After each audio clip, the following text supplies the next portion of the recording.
Legenda Petani Immortal episode 38. Para pekerja di ladang tidak melakukan pekerjaan berat. Selain sesekali memberi makan ikan, mereka sibuk menangkap serangga. Sayuran di ladang Li Yunfei semuanya diairi dengan air mata air spiritual, sehingga tumbuh sangat subur dan tidak pernah sakit, tetapi sangat menarik bagi serangga.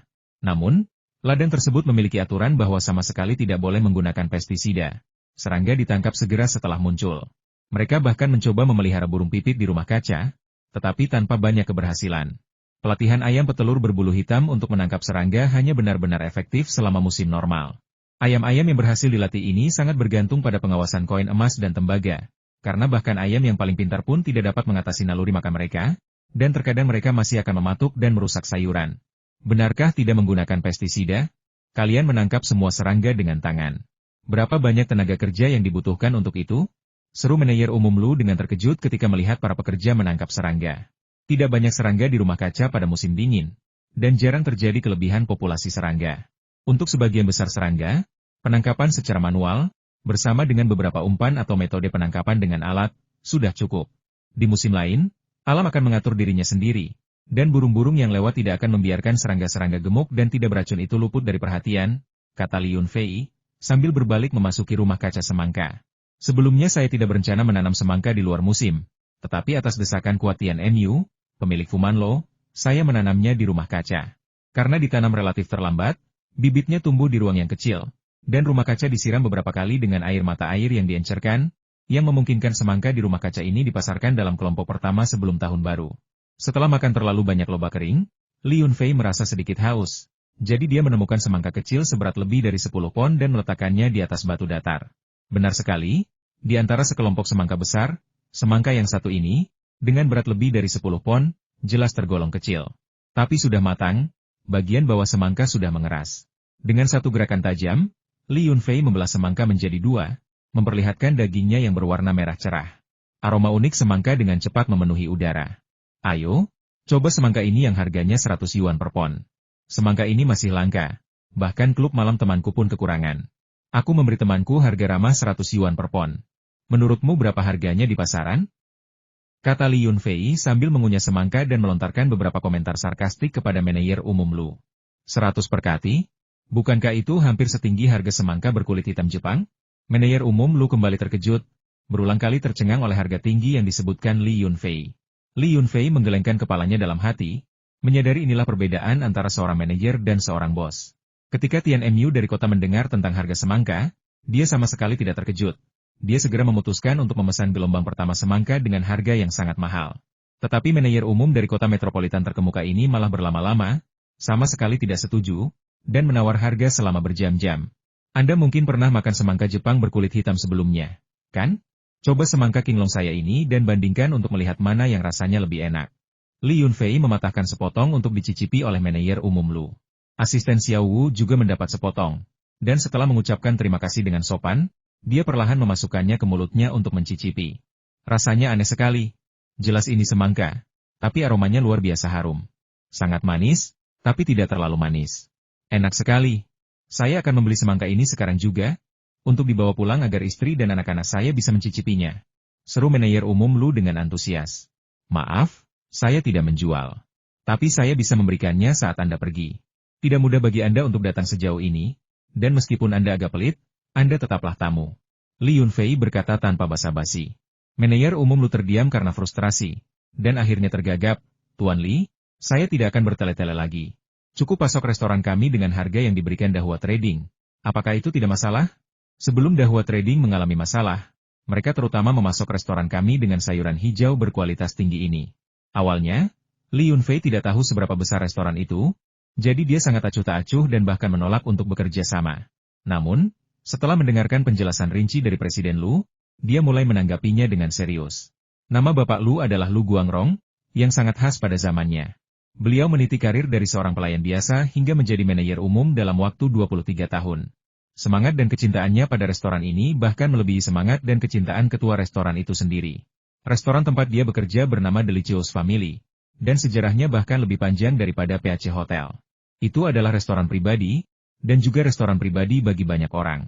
Karena mempertahankan bisnis dan merek keluarga ini bukanlah sesuatu yang bisa dilakukan oleh satu keluarga saja. Oleh karena itu, di atas Lu Guangrong, terdapat Dewan Direksi.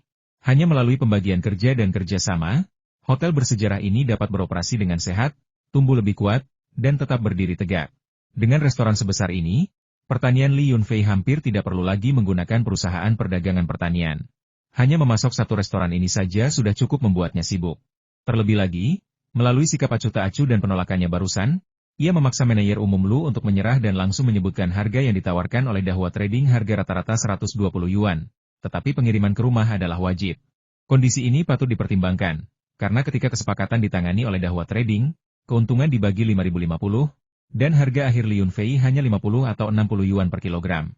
Dahulu, harga tersebut dianggap sangat mahal, tetapi sekarang, jika kerjasama berhasil, itu akan dianggap sebagai keuntungan besar. Ini hanya pengiriman dari pintu ke pintu. Beli mobil, pekerjakan 2 pengemudi, ambil jalan raya dari kabupaten, melewati Chongqing dan Wuhan, yang jaraknya hampir 2.000 km. Jika kedua pengemudi bergantian beristirahat, pengiriman dapat dilakukan dalam sehari semalam. Namun, transportasi akan menimbulkan banyak masalah. Tetapi Lu Guangrong mengatakan bahwa restoran kami selalu hanya menerima bahan baku yang dikirim ke tempat kami dan tidak pernah mengangkut barang dari tempat lain secara pribadi. Ini adalah masalah lingkup bisnis. Dewan Direksi tidak dapat membentuk departemen baru hanya untuk sayuran di sini. Mungkin restoran keluarga lezat sangat membutuhkan sayuran berkualitas tinggi di sini, karena Lu Guangrong sebenarnya telah menyiapkan kontrak di dalam tas kerjanya, hanya menyisakan bagian harga yang kosong, sementara ketentuan lainnya tetap tidak berubah. Metode pembayarannya juga sangat cepat setelah pengiriman. Restoran akan mengeluarkan tanda terima, yang akan diserahkan ke Departemen Keuangan untuk ditinjau pada hari yang sama, dan pembayaran akan dilakukan keesokan harinya.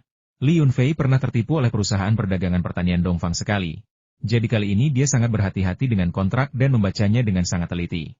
Saat makan siang, Yang Yunu menelepon untuk mengatakan bahwa dia tidak akan kembali dan menyuruhnya memasak sendiri atau makan di restoran saudara perempuannya.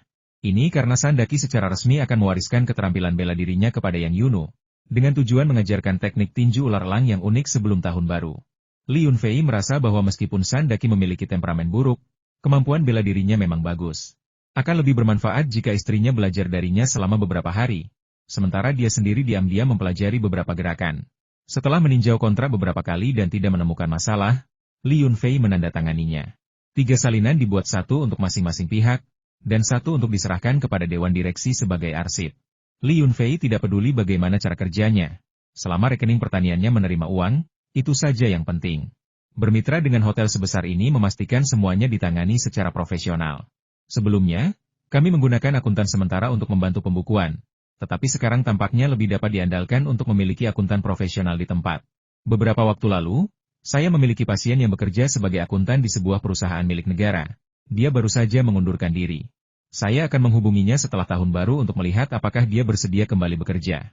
Setelah kerjasama disepakati, akan ada lebih banyak interaksi di masa mendatang, sehingga menjaga hubungan baik menjadi sangat penting.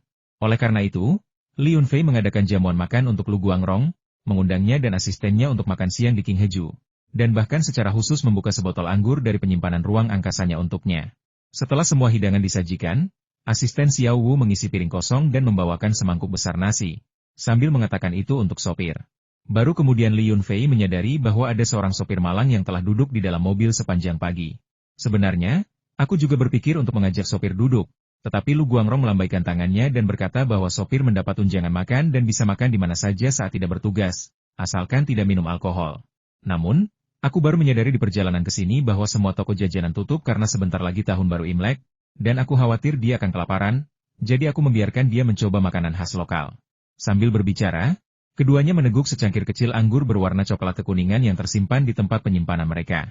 Aroma uniknya membuat Lu Guangrong takjub, dan ia berseru bahwa itu adalah minuman keras terbaik. Ia merebut guci itu dan memeriksanya lama sebelum berseru. Merek anggur apa ini? Aromanya sangat harum. Saya sudah minum anggur hampir sepanjang hidup saya, dan hari ini akhirnya saya menemukan sesuatu yang benar-benar luar biasa. Tanpa label, tanpa tanda, hanya guci keramik biasa ini.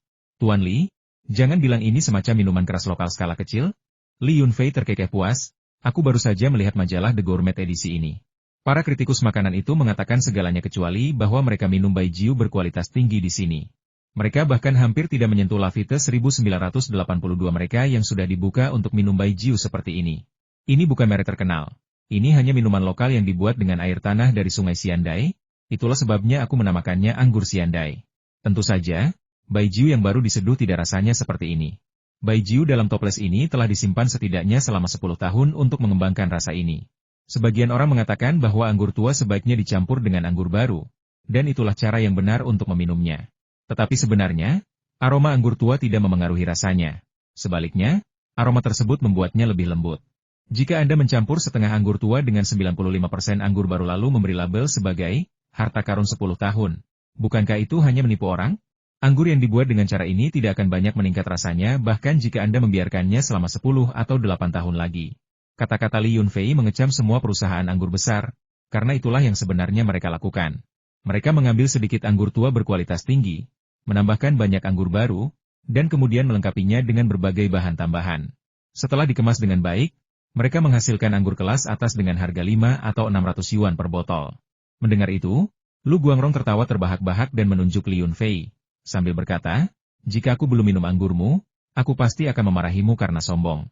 Lagi pula, 10 anggur terkenal di Tiongkok memang memiliki ciri khasnya masing-masing, terutama seri kelas atas, yang rasanya benar-benar tak terlupakan. Tapi setelah minum anggurmu, anggur mahal lainnya mungkin tidak akan terasa seenak ini. Ayo, kita minum lagi. Ketika anggur enak yang Anda sukai disajikan di hadapan Anda, seorang pencinta anggur sejati akan menjadi kurang banyak bicara. Ia baru mulai mengobrol dengan orang lain setelah ia puas minum.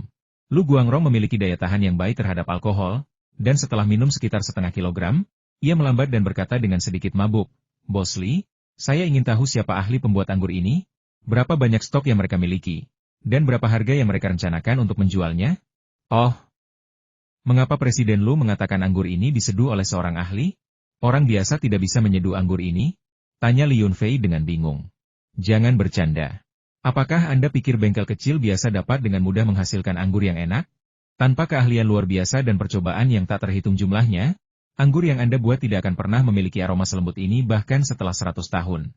Percayalah, saya telah melihat tidak kurang dari 300 kilang anggur pribadi. Beberapa enak, beberapa biasa saja, beberapa asam, beberapa pahit, beberapa jernih, beberapa keruh. Saya belum mencicipi anggur baru Anda, tetapi saya yakin bahwa anggur baru yang dibuat oleh ahli ini pasti akan memiliki rasa kelas 1, dan rasanya tidak akan kalah dengan anggur merek terkenal di bawah 100 yuan." Li Yunfei berpikir sejenak dan berkata, "Yah, itu masuk akal. Dulu ada 4 atau 5 tempat pembuatan minuman keras di kota Qinglong, tetapi sekarang hanya tersisa 2. Salah satunya adalah Baijiu buatan kakek kelima saya, jenis yang sedang Anda minum. Yang lainnya khusus memproduksi anggur buah, dan hanya karena tidak bertentangan dengan Baijiu sehingga bisa bertahan. Tidak ada cara lain. Semua orang menganggap Baijiu kakek kelima saya enak, jadi mereka tidak membeli merek lain. Akan menjadi keajaiban jika mereka bisa bertahan. Jadi kakekmu yang kelima yang membuat anggur ini. Di mana dia mempelajari keahliannya?" tanya Lu Guangrong dengan rasa ingin tahu. Li Yunfei berkata, "Saya mendengar dari kakek buyut saya bahwa ketika masih muda, ia bekerja di banyak pabrik anggur di seluruh Sichuan. Ia mengikuti para ahli dan pergi kemanapun ada pekerjaan. Tetapi ia tinggal di Yibin paling lama. Saya mendengar bahwa ia dipromosikan menjadi ahli di sebuah pabrik anggur besar dan menerima banyak murid. Kemudian, ia diperlakukan tidak adil, sehingga ia kembali ke desa dengan marah. Awalnya, ia hanya membuat anggur untuk keluarganya sendiri. Kemudian, penduduk desa meminumnya dan mengatakan bahwa anggurnya enak, jadi ia membawanya ke pasar untuk dijual. Bahkan hingga hari ini, anggur itu masih dibuat menggunakan metode bengkel tradisional, dan kualitasnya bahkan lebih luar biasa." Mendengar itu, Lu Guangrong langsung menanggapinya dengan serius dan buru-buru bertanya, "Apakah Anda punya anggur baru yang dia buat? Saya ingin mencicipinya. Jika enak, keluarga Delicious kami berencana menyimpan sebagian sebagai anggur dasar. Anda tahu, restoran besar seperti kami semuanya memiliki anggur buatan sendiri yang unik sebagai salah satu cara untuk menarik pelanggan." Li Yunfei secara naluriah ingin menolak, karena ia memiliki modal untuk memonopoli semua anggur berkualitas tinggi yang diseduh oleh kakek kelimanya dan menyimpannya di tempat yang kecil. Namun, anggur adalah sesuatu yang dapat diproduksi dalam jumlah besar jika seseorang menginginkannya, asalkan bahan dan dana mencukupi. Dengan keahlian kakek kelimanya, kualitas dan rasa minuman keras seduhannya telah lama stabil. Mengapa tidak memanfaatkan kesempatan ini untuk mengembangkan bisnis dan mendirikan kilang anggur? Bahkan setelah 10 tahun penyimpanan, kualitas dan aroma anggur yang disimpan di ruangan Anda sendiri tidak akan pernah bisa menandingi anggur yang disimpan di ruangan kecil. Hal ini karena anggur telah mengalami peningkatan kualitas secara alami di ruangan kecil, menghasilkan rasa dan aroma unik yang, sekeras apapun bartender lain berusaha, mereka tidak dapat menciptakan anggur serupa. Dalam sekejap, Li Yunfei mempertimbangkan banyak pro dan kontra, dan akhirnya memutuskan untuk berbicara dengan Lu Guangrong tentang anggur tersebut. Jadi dia memanggil seorang pelayan dan memintanya untuk menuangkan segelas anggur baru yang berkualitas di belakang konter agar Lu Guangrong dapat mencicipinya. Lu Guangrong mengambil gelas biasa, pertama-tama mencium aromanya. Aromanya murni, berpotensi menjadi minuman keras berkualitas tinggi, tetapi wanginya tidak jauh berbeda dari minuman keras Wuliangye yang pernah dilihatnya sebelumnya. Untuk benar-benar membedakannya, seseorang harus mencicipi aromanya, yaitu mencicipinya dan menggunakan lidah untuk mengidentifikasinya. Minuman beralkohol berkualitas tinggi benar-benar meleleh di mulut Anda, aromanya menyebar merata di seluruh langit-langit mulut. Meskipun mungkin terasa pedas, minuman ini tidak mengiritasi tenggorokan. Adapun klaim bahwa minuman ini tidak menyebabkan sakit kepala atau tenggorokan kering setelah diminum, itu hanyalah reaksi setelah minum terlalu banyak. Bagi para penikmat, menggambarkan reaksi-reaksi ini setelah mabuk akan menjadi hal yang menggelikan. Rasanya pedas dan menyegarkan dengan rasa yang lingers di lidah. Ini anggur yang enak, produk unggulan dari bengkel pribadi. Tapi aku masih belum sepenuhnya percaya bahwa hanya aroma ini saja bisa berubah menjadi anggur istimewa yang baru saja kita minum setelah 10 tahun. Lu Guangrong, seperti yang diharapkan dari seorang ahli di industri catering, tepat sasaran, mengungkapkan keraguannya. Bahkan tanpa disimpan di ruang kecil, minuman keras Wuliang yang diseduh oleh kakek kelima rasanya sangat enak. Sebelum ruang kecil itu ada, Li Yunfei pernah minum minuman keras yang disimpan selama sekitar 10 tahun. Rasanya tidak bisa dibandingkan dengan minuman keras yang disimpan di ruang kecil itu, tetapi tidak lebih buruk daripada merek-merek terkenal lainnya. Mendengar pertanyaan Lu Guangrong, Li Yunfei terlalu malas untuk menjelaskan. Jika kau ingin bekerja sama, kita bisa bicara. Jika kau tidak mau, aku terlalu malas untuk bicara denganmu. Begitulah percaya diri dan keras kepalanya dia. Kau bukan satu-satunya pebisnis yang jeli. Anggur kakekku yang kelima sudah menarik perhatian seorang pedagang anggur di kota ini. Anggur berkualitas yang dihasilkan oleh dua ketel itu tidak cukup, dan hanya sisa-sisa berkualitas rendah yang dijual di pasar. Jangan pernah ragu. Bahkan jika kau menginginkannya sekarang, kau tidak akan mendapatkannya, kata Li Yunfei dengan tenang, sambil menyesap anggur yang disimpannya. Mendengar itu, Lu Guangrong tersenyum kecut. Bos Li ini kembali mengamuk. Dia benar-benar tidak tahu dari mana bos kecil dari pegunungan ini mendapatkan kepercayaan dirinya. Dia tidak antusias menghasilkan uang, malah harus meminta bantuan dewa kekayaan yang memberinya uang. Sungguh membuat frustrasi dan tidak dapat dipahami. Aku hanya mengatakannya secara santai, dan aku tidak bermaksud meragukan niatnya. Bagaimana kalau begini? Setelah makan malam aku akan pergi melihat bengkel pembuatan birnya, lalu kita bisa membahas langkah selanjutnya dari kerja sama kita. Bagaimana menurutmu? Lu Guangrong berinisiatif untuk meredakan ketegangan dan menenangkan suasana. Karena kamu punya waktu, aku akan mengajakmu melihatnya. Tapi melihat bengkel ini tidak terlalu berarti. Jika ada kondisi kerjasama yang sesuai, aku bisa berinvestasi membangun kilang anggur kecil kapan saja. Beralih dari model operasi bengkel, kata Li Yunfei. Lu Guangrong berseru kaget, membangun kilang anggur kecil? Tahukah kamu betapa besarnya perbedaan antara kilang anggur kecil dan bengkel kecil? Tahukah kamu berapa banyak peralatan modern yang dibutuhkan untuk membangun kilang anggur kecil? Dan berapa banyak uang yang akan dikeluarkan? 20 juta? 30 juta? Paling banyak 50 juta? Jangan khawatir soal uangnya, aku punya. Dan jangan khawatir soal tanahnya juga, aku tahu semua koneksi di kota ini. Di kota Qinglong, aku bisa memilih tempat manapun untuk membangun kilang anggur. Asalkan kau yakin berapa banyak anggur yang kau pesan dariku setiap tahun, aku bisa membangun kilang anggur yang sebesar tempat itu. Li Yunfei berkata dengan penuh percaya diri. Mata Lu Guangrong hampir keluar dari rongganya. Dia akhirnya mengerti mengapa pria ini begitu arogan. Dia seorang taipan, kaya dan seenaknya. Sialan, sebagai manajer umum, dia benar-benar tidak punya apa-apa untuk dibanggakan di hadapannya. Dia telah bekerja keras setengah hidupnya untuk mengumpulkan kekayaan sebanyak ini. Posisinya bergengsi, hubungan interpersonalnya baik, dan dia mempertahankan koneksi yang baik dengan para elit masyarakat kelas atas. Tetapi dibandingkan dengan taipan ini, semua itu tampak tidak berarti. Jaraknya terlalu jauh. Setelah mengklarifikasi jumlahnya, Lu Guangrong berbicara dengan lebih sopan dari sebelumnya. Baiklah, Tuan Li, membangun kilang anggur kecil yang lengkap tidak akan terlalu mahal. 10 juta sudah cukup. Batuk-batuk, jika anggur yang Anda produksi kualitas dan rasanya tidak berbeda dengan anggur dari bengkel kecil, atau bahkan lebih baik, keluarga Delicious kami dapat memesan sekitar 10.000 jin per bulan, setidaknya 100.000 jin per tahun, tanpa batasan jumlah. Tentu saja, syaratnya adalah untuk setiap 10.000 jin anggur baru, Anda harus memasangkannya dengan 100 jin anggur berkualitas yang sudah tua. Kami tidak dapat menyimpan sebanyak itu, tetapi kami dapat mencampur dan menggabungkannya kapan saja dan menjualnya kepada pelanggan. Yah, itu hanya sekitar 10.000 jin sebulan. Menambah 3 bailer lagi sudah cukup. membangun pabrik anggur kecil akan sia-sia. Namun, beberapa restoran besar lain di daerah ini juga tertarik pada anggur. Aku akan membicarakannya dengan kakek kelimaku nanti. Asalkan harganya tepat dan volume pesanan memenuhi persyaratan dasar, kita bisa mulai membangun pabrik anggur setelah festival musim semi. Li Yunfei tampak mabuk, dan dia berbicara tanpa menahan diri, mengungkapkan semua rahasianya. Apa maksudmu? Hanya 10.000 jin. Sebagai hotel besar, memesan 10.000 jin minuman keras curah setiap bulan sudah cukup mengesankan. Jangan lupa, minuman keras kemasan jadi adalah target penjualan utama hotel kami. Lu Guangrong merasa tidak bisa menjelaskannya kepada orang awam ini dan merasa diremehkan. Tidak masalah, sedikit kurang pun tidak apa-apa.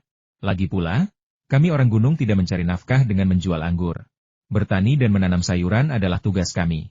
Li Yunfei mengucapkan kata-kata yang lebih sok lagi, membuat Lu Guangrong sangat malu hingga tak bisa berkata apa-apa. Apakah Anda begitu kaya dari bertani dan menanam sayuran sehingga Anda bisa dengan santai menginvestasikan puluhan juta untuk membangun kilang anggur? Jika semua orang di pegunungan sekaya ini, mengapa saya harus menjadi manajer umum restoran? Saya bisa saja menyewa sebidang tanah di pegunungan dan menghasilkan banyak uang. Asisten Xiao Wu terbatuk-batuk tanpa henti, seolah tersedak kata-katanya karena terkejut. Dia tidak peduli dengan 30-50 juta. Berapa banyak uang yang sebenarnya dimiliki pemilik pertanian muda ini? Mungkinkah pertanian kecilnya, yang membentang sejauh mata memandang, benar-benar menghasilkan sebanyak itu? Tapi kemudian dia berpikir, jika dia memuat truk dengan 10.000 jin sayuran dan menjualnya ke restoran mereka, bukankah dia akan langsung menghasilkan 1,2 juta? Lebih dari setahun. Sepertinya memikirkan hal ini, Xiao Wu bahkan terdorong untuk menjual rumahnya di Shanghai, menyewa sebidang tanah kosong di sini, dan menjadi pemilik pertanian sendiri itu praktis perampokan. Setelah makan, Li Yunfei mengantar Lu Guangrong ke rumah kakek kelimanya.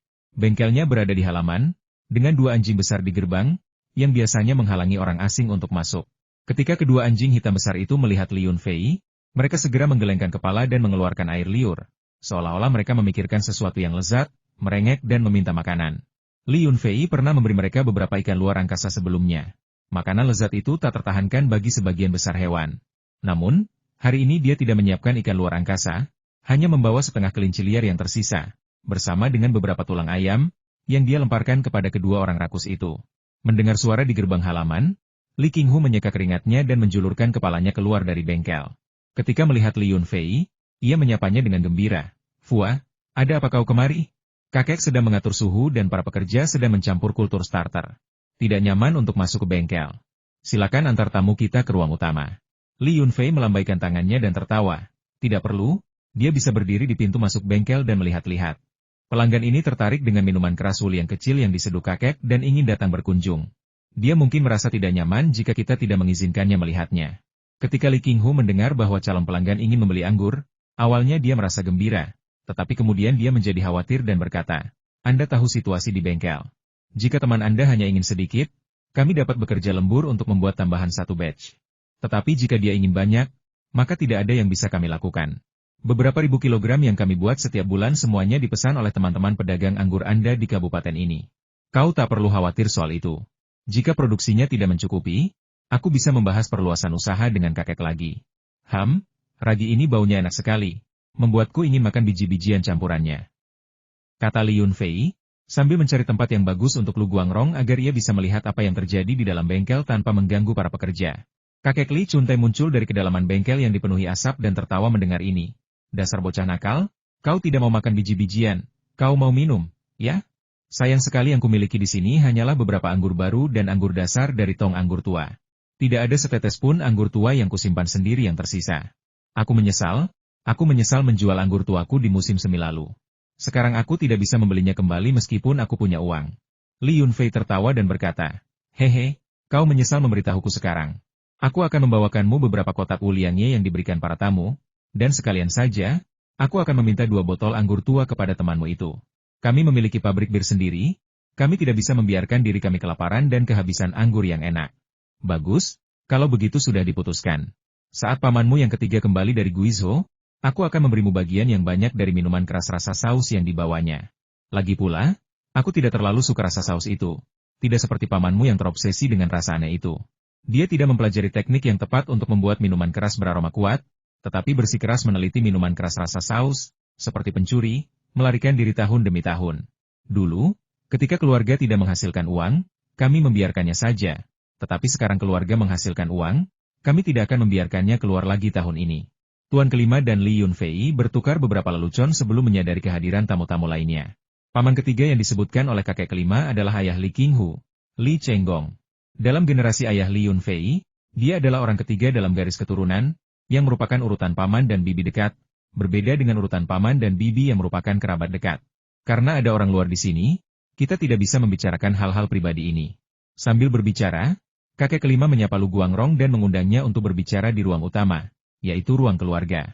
Rumah tuan kelima adalah rumah bata dan genteng biasa. Di ruang tamu, terdapat sofa yang rusak, tempat tidur kayu, dan beberapa kursi.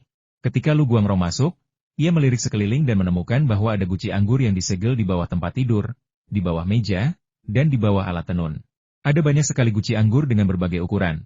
Beberapa di antaranya adalah guci porselen halus yang sudah ada sejak lama, dan beberapa bahkan merupakan barang antik dari era Republik Tiongkok. Setelah para tamu duduk, kakek kelima sibuk menuangkan teh, tetapi ruangan itu berbau alkohol yang menyengat. Ia langsung tertawa canggung. Tidak ada tempat untuk menghangatkan anggur di siang hari, jadi saya meletakkan teko di atas kompor untuk memanaskannya. Kami tidak menghabiskannya, dan saya lupa. Saya akan mencari cangkir lagi dan menuangkan air. Lu Guangrong hanya berbicara dengan tuan kelima tentang pembuatan bir, dan tidak dapat membahas perluasan bisnis dan pembangunan pabrik secara mendalam, karena tuan kelima tidak memahami hal-hal tersebut. Selain urusan anggur, ia menyerahkan semua hal tentang bisnis, kerjasama, dan pembangunan pabrik kepada Li Yunfei. Ia percaya bahwa cucunya tidak akan memperlakukannya dengan buruk. Lu Guangrong menyadari bahwa untuk bekerja sama dengan pembuat anggur ini, dia tidak bisa menghindari Li Yunfei. Tidak ada cara lain. Sebelum meninggalkan desa keluarga Li sore itu, Lu Guangrong mendesak Li Yunfei untuk segera mengirimkan kiriman sayuran pertama ke keluarga Delicious, sebelum tanggal 29 bulan ke-12 kalender lunar. Jika tidak, hal itu akan menunda urusan penting keluarga Delicious. Li Yunfei mengerti bahwa itu hanyalah makan malam tahun baru. Mereka mengandalkan satu hari dalam setahun ini untuk mengeruk keuntungan dari pelanggan.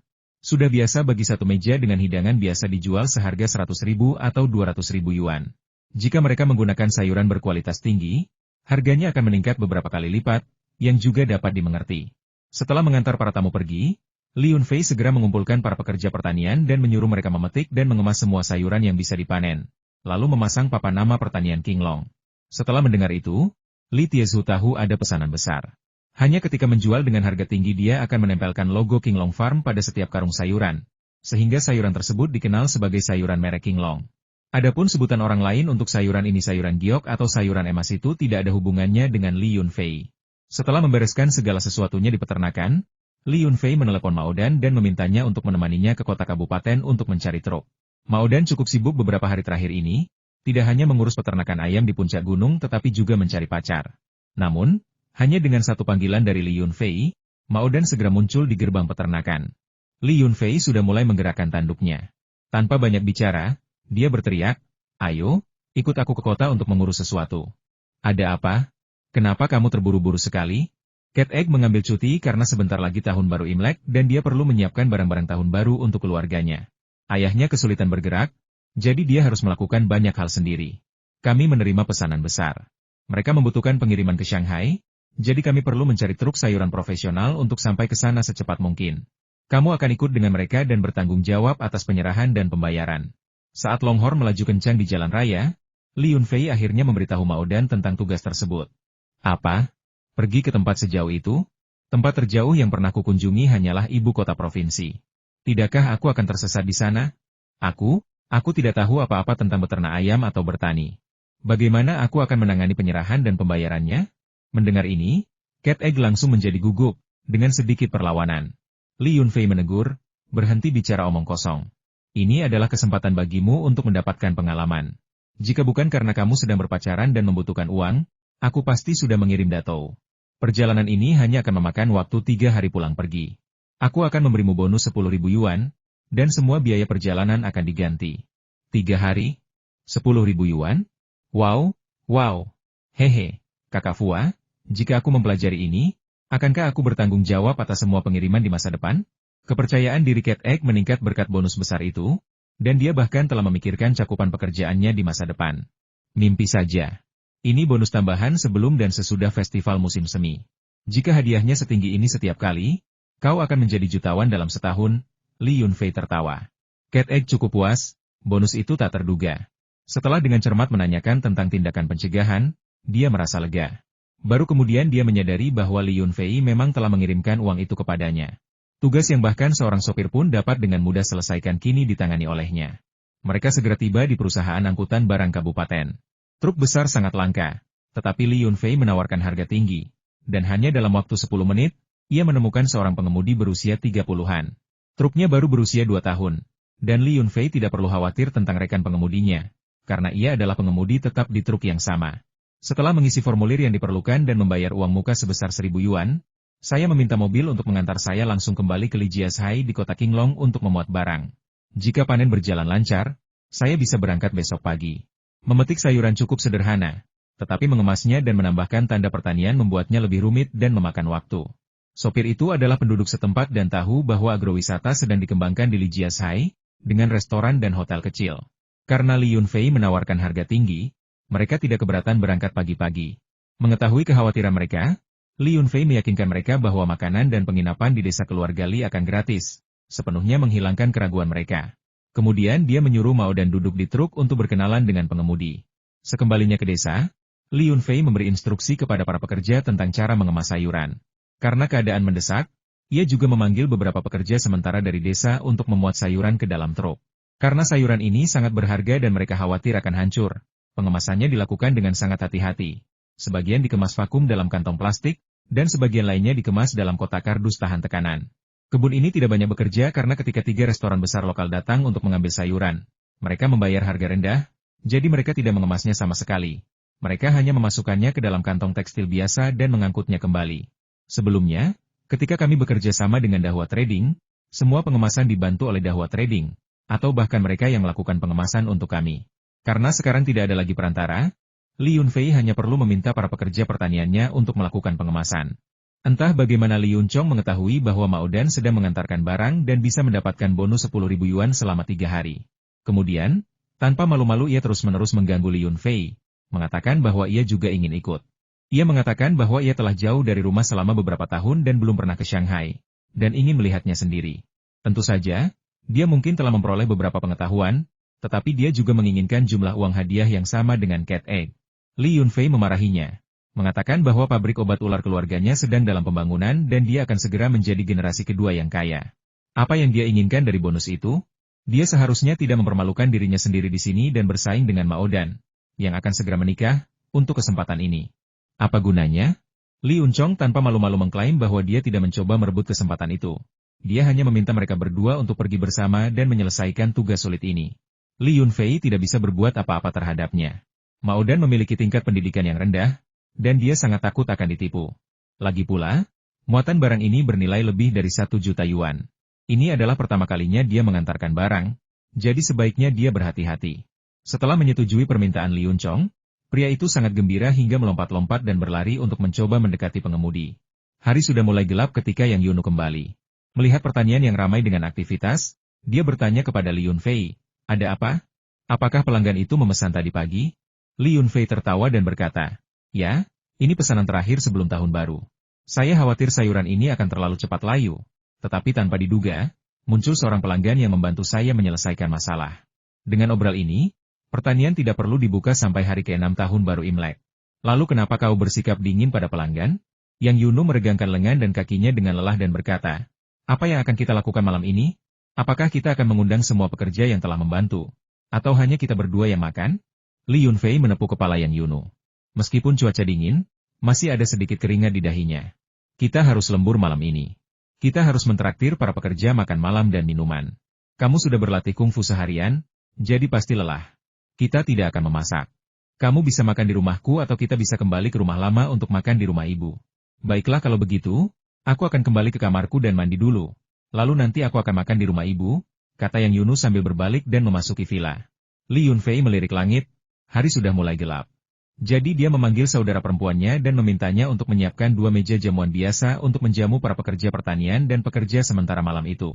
Dan Yu tiba-tiba muncul entah dari mana dan bertanya dengan antusias, "Fua, kudengar pertanianmu akan mengirimkan barang ke tempat lain. Apakah kau membutuhkan pengemudi? Aku punya sim truk besar dan bisa mengemudikan ekskavator. Keterampilanku dijamin mumpuni. Jika kau membeli truk besar tahun depan, aku akan mengemudikannya untukmu." Aku jamin itu akan menghemat lebih banyak uang daripada mempekerjakan orang lain. Li Yunfei ragu sejenak sebelum berpikir, membeli truk besar? Aku belum berencana begitu sekarang. Tapi aku bisa mempertimbangkannya. Karena akan ada lebih banyak hal yang harus dilakukan tahun depan. Bukan hanya untuk satu pertanian, tetapi juga untuk tempat lain yang membutuhkan truk. Dan Yu terus membujuknya, kalau begitu beli saja. Tahun depan aku tidak perlu bekerja lagi. Kalau aku bekerja, ibuku akan selalu khawatir. Aku kenal orang-orang di Xiaotang Zuang dan Nanwang Lou yang bisa mengemudikan truk besar. Aku bisa meminta mereka menjadi asistenku. Aku akan mempertimbangkannya. Aku terlalu sibuk hari ini. Mari kita bicarakan secara detail saat kita punya waktu di tahun baru. Li Yunfei sebenarnya tidak ingin memiliki mobil dan sopir sendiri. Menyewa seseorang adalah pilihan yang paling hemat biaya. Dia bahkan bisa meminjamkan uang kepada Dan Yu untuk membeli mobil, sehingga mantan temannya itu bisa memiliki bisnis sendiri. Melihat bahwa Li Yunfei tidak langsung menolak, Dan Yu merasa ada peluang bagus dan pergi dengan gembira. Li Yunfei baru saja akan menyuruh semua orang untuk istirahat dan pergi ke King Heju untuk makan malam ketika teleponnya tiba-tiba berdering. Dia mengeluarkannya dan melihat bahwa itu adalah Wang Chao yang menelepon. Saudaraku, akhirnya aku berhasil menyelesaikan pekerjaan ini untukmu. Ini sangat melelahkan. Katakan padaku, bagaimana kau akan membalas budiku? Tanya Wang Chao dengan nada membual. Aku bilang, ada apa? Li Yunfei terdiam sejenak. Wang Chao sangat marah sialan, kau benar-benar lupa? Kau hanya menelepon sekali, dan aku langsung mengerahkan koneksiku, hampir sampai ke langit dan bumi, untuk membantumu menangkap Zhao Jinping, pemilik Dongfang Agricultural Trade, dan memaksanya mengembalikan uang. Dan kau benar-benar lupa? Ya ampun, kakak, kau beneran berhasil melakukannya? Kukira kau mengecewakanku setelah sekian lama tanpa kabar. Aku baru saja menemukan beberapa semangka Qinglong berkualitas tinggi yang baru matang, serta beberapa jenis buah premium lainnya. Akan kukirimkan ke rumahmu sekarang juga. Katakan saja lokasinya, dan aku akan datang besok, kata Li Yunfei dengan gembira sambil tertawa terbahak-bahak.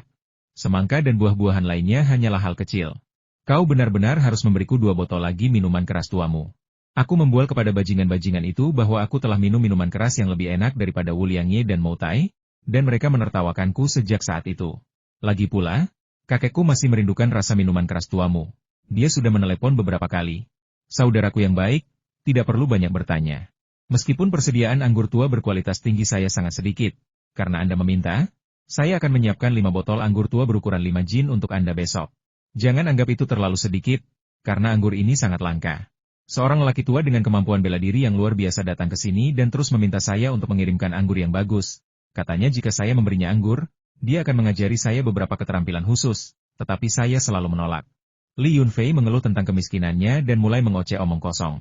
Kelangkaan membuat sesuatu menjadi berharga, dan jumlah sebenarnya anggur yang disimpan di penyimpanan ruangnya tidak boleh diketahui orang lain. Setelah mendengar bahwa 5 guci minuman keras tua akan tiba besok, Wang Chao sangat gembira dan tidak ragu-ragu. Dia memberi Li Yunfei alamat dan menyuruhnya langsung pergi ke sana keesokan harinya. Karena seseorang sedang ditawan dan tidak mungkin ditahan di vilanya sendiri. Li Yunfei menutup telepon, sambil berpikir dalam hati, HMPH, aku akan menagih hutangnya besok. Nanti aku tahu siapa bos Zhao ini, berani-beraninya berhutang uang padaku untuk barang. Saat truk berangkat di pagi hari, Li Yunfei dan istrinya, Yang Yunu, juga meninggalkan villa untuk memulai hari mereka yang sibuk. Li Yunfei masuk ke dalam truk, dan Yang Yunu berdiri di dekat jendela dan memberinya instruksi. Jangan minum dan mengemudi. Carilah pengemudi yang ditunjuk atau naik taksi. Jika terjadi sesuatu, seluruh keluarga kita tidak akan tenang di tahun baru. Oke, aku tahu. Kau tahu toleransi alkoholku, aku belum pernah mabuk sebelumnya. Jangan berlebihan dalam berlatih, cukup berlatih secukupnya. Dengan suamimu di sini untuk melindungimu, kemungkinan kau terlibat perkelahian sangat kecil. Li Yunfei menghiburnya sambil tersenyum. Berlatih bela diri itu tidak melelahkan, yang melelahkan adalah diganggu olehmu, HMPH. Kau tahu kita harus berlatih hari ini, tapi kau tidak membiarkanku istirahat di malam hari, dasar jahat. Kata Yang Yunu, wajahnya memerah terlebih dahulu. Hehe, aku pergi menagih hutang, aku tidak akan kembali selama 2 hari. 1 hari sama dengan 2 hari. Bagaimana mungkin aku tidak bekerja keras? Li Yunfei tertawa tanpa malu-malu. Kuda longhor itu mulai bergerak dan perlahan menjauh dari pertanian. Yang Yunu mengacungkan tinju kecilnya ke arahnya sebagai ancaman. Lalu dengan gembira berlari keluar dari pertanian untuk berlatih kungfu di klinik kakeknya. Li Yunfei naik ke jalan raya dan langsung menuju ibu kota provinsi. Dia bertemu Wang Chao melalui perkenalan Tianmu. Tetapi lingkaran sosial Tianmu terbatas di kota, dan dia tidak mengenal banyak orang di ibu kota provinsi. Wang Chao adalah seseorang yang coba didekati Tianmu. dan hubungan mereka cukup baik. Jaringan keluarga Wang Chao sebagian besar berada di ibu kota provinsi, dan meluas ke kota-kota sekitarnya di seluruh provinsi. Oleh karena itu, di ibu kota provinsi, Anda tidak akan salah jika meminta bantuan Wang Chao. Namun, ketika berurusan dengan bisnis di ibu kota, koneksi Wang Chao tidak terlalu efektif. Dia biasanya berusaha keras untuk menjilat para pelaibau dan tuan muda kaya di ibu kota, berusaha sekuat tenaga untuk menembus lingkaran sosial ibu kota. Namun, Li Yunfei memiliki hubungan yang kuat dengan Xie Kang. Pria ini adalah penduduk asli Beijing sejati, yang dibesarkan di ibu kota. Baik keluarga ayah maupun ibunya memiliki latar belakang sosial yang luar biasa. Persahabatan antara Wang Chao dan Li Yunfei berkembang pesat, sebagian besar berkat pengaruh Xie Kang. Perdagangan burung girfalcon dan perjudian batu permata di lelang giok Myanmar hanyalah katalisnya. Namun, sekarang Wang Chao sampai rela memenjarakan seseorang untuk membantunya. Hubungan mereka bukan lagi hubungan biasa. Hanya seseorang yang benar-benar menganggapmu sebagai teman, seseorang yang berada di lingkaran yang sama, seseorang yang setara, yang akan melakukan hal seperti itu. Alamat baru yang disebutkan Wang Chao berada dekat pintu keluar jalan tol. Mengikuti petunjuk navigasi, kami keluar dari jalan tol dan langsung menuju ke sebuah bukit kecil. Pemandangannya cukup bagus, dan setelah mengamati dengan saksama rambu-rambu dan iklan di sepanjang jalan, kami menyadari bahwa ada area villa resort di sana. Hei, aku di sini. Gedung yang mana tepatnya? Li Yunfei mengemudi ke suatu tempat yang banyak gedungnya, parkir di pinggir jalan, dan menelepon Wang Chao. Hehe, aku melihatmu. Kau mampir ke hutan bambu, kan? Langsung saja naik ke puncak gunung. Hanya ada 3 rumah di puncak, dan yang di tengah adalah rumah yang dimaksud. Suara Wang Chao yang angkuh terdengar dari telepon. Percakapan telepon itu berisik, terdengar seperti beberapa orang sedang bermain kartu. Li Yunfei menutup telepon, melirik beberapa botol anggur dan keranjang buah yang terbungkus rapi di kursi belakang, lalu melanjutkan perjalanan menuju puncak gunung. Setelah memarkir mobil di depan villa tengah, Wang Chao dan 2 pria seusianya berlari keluar. Dari kejauhan, seseorang berteriak, "Hei, sobat, di mana minuman kerasnya? Di mana minuman kerasnya?" Aku akan membongkar kebohongan Wang Chao yang luar biasa hari ini. Terakhir kali aku membuka beberapa botol Moutai berusia 20 tahun, dan bajingan ini malah bilang rasanya mengerikan. Pergi dari sini. Kau bodoh dan menganggap dirimu pintar. Jangan sampai kecanduan anggur enak nanti. Mari kita perjelas dulu 2 dari 5 guci anggur itu milik kakekku, dan 3 lainnya untuk diminum siapa saja sesuka hati. Teriak Wang Chao dengan menantang. Li Yunfei tersenyum dan membuka pintu mobil, membiarkan mereka menurunkan minuman sendiri. Pria muda tampan lainnya tidak mencoba merebut anggur. Sebaliknya, dia tertarik pada buah yang dibawa Li Yunfei. Kalian bawa anggurnya, aku ambil buahnya. Wah, ini asli banget.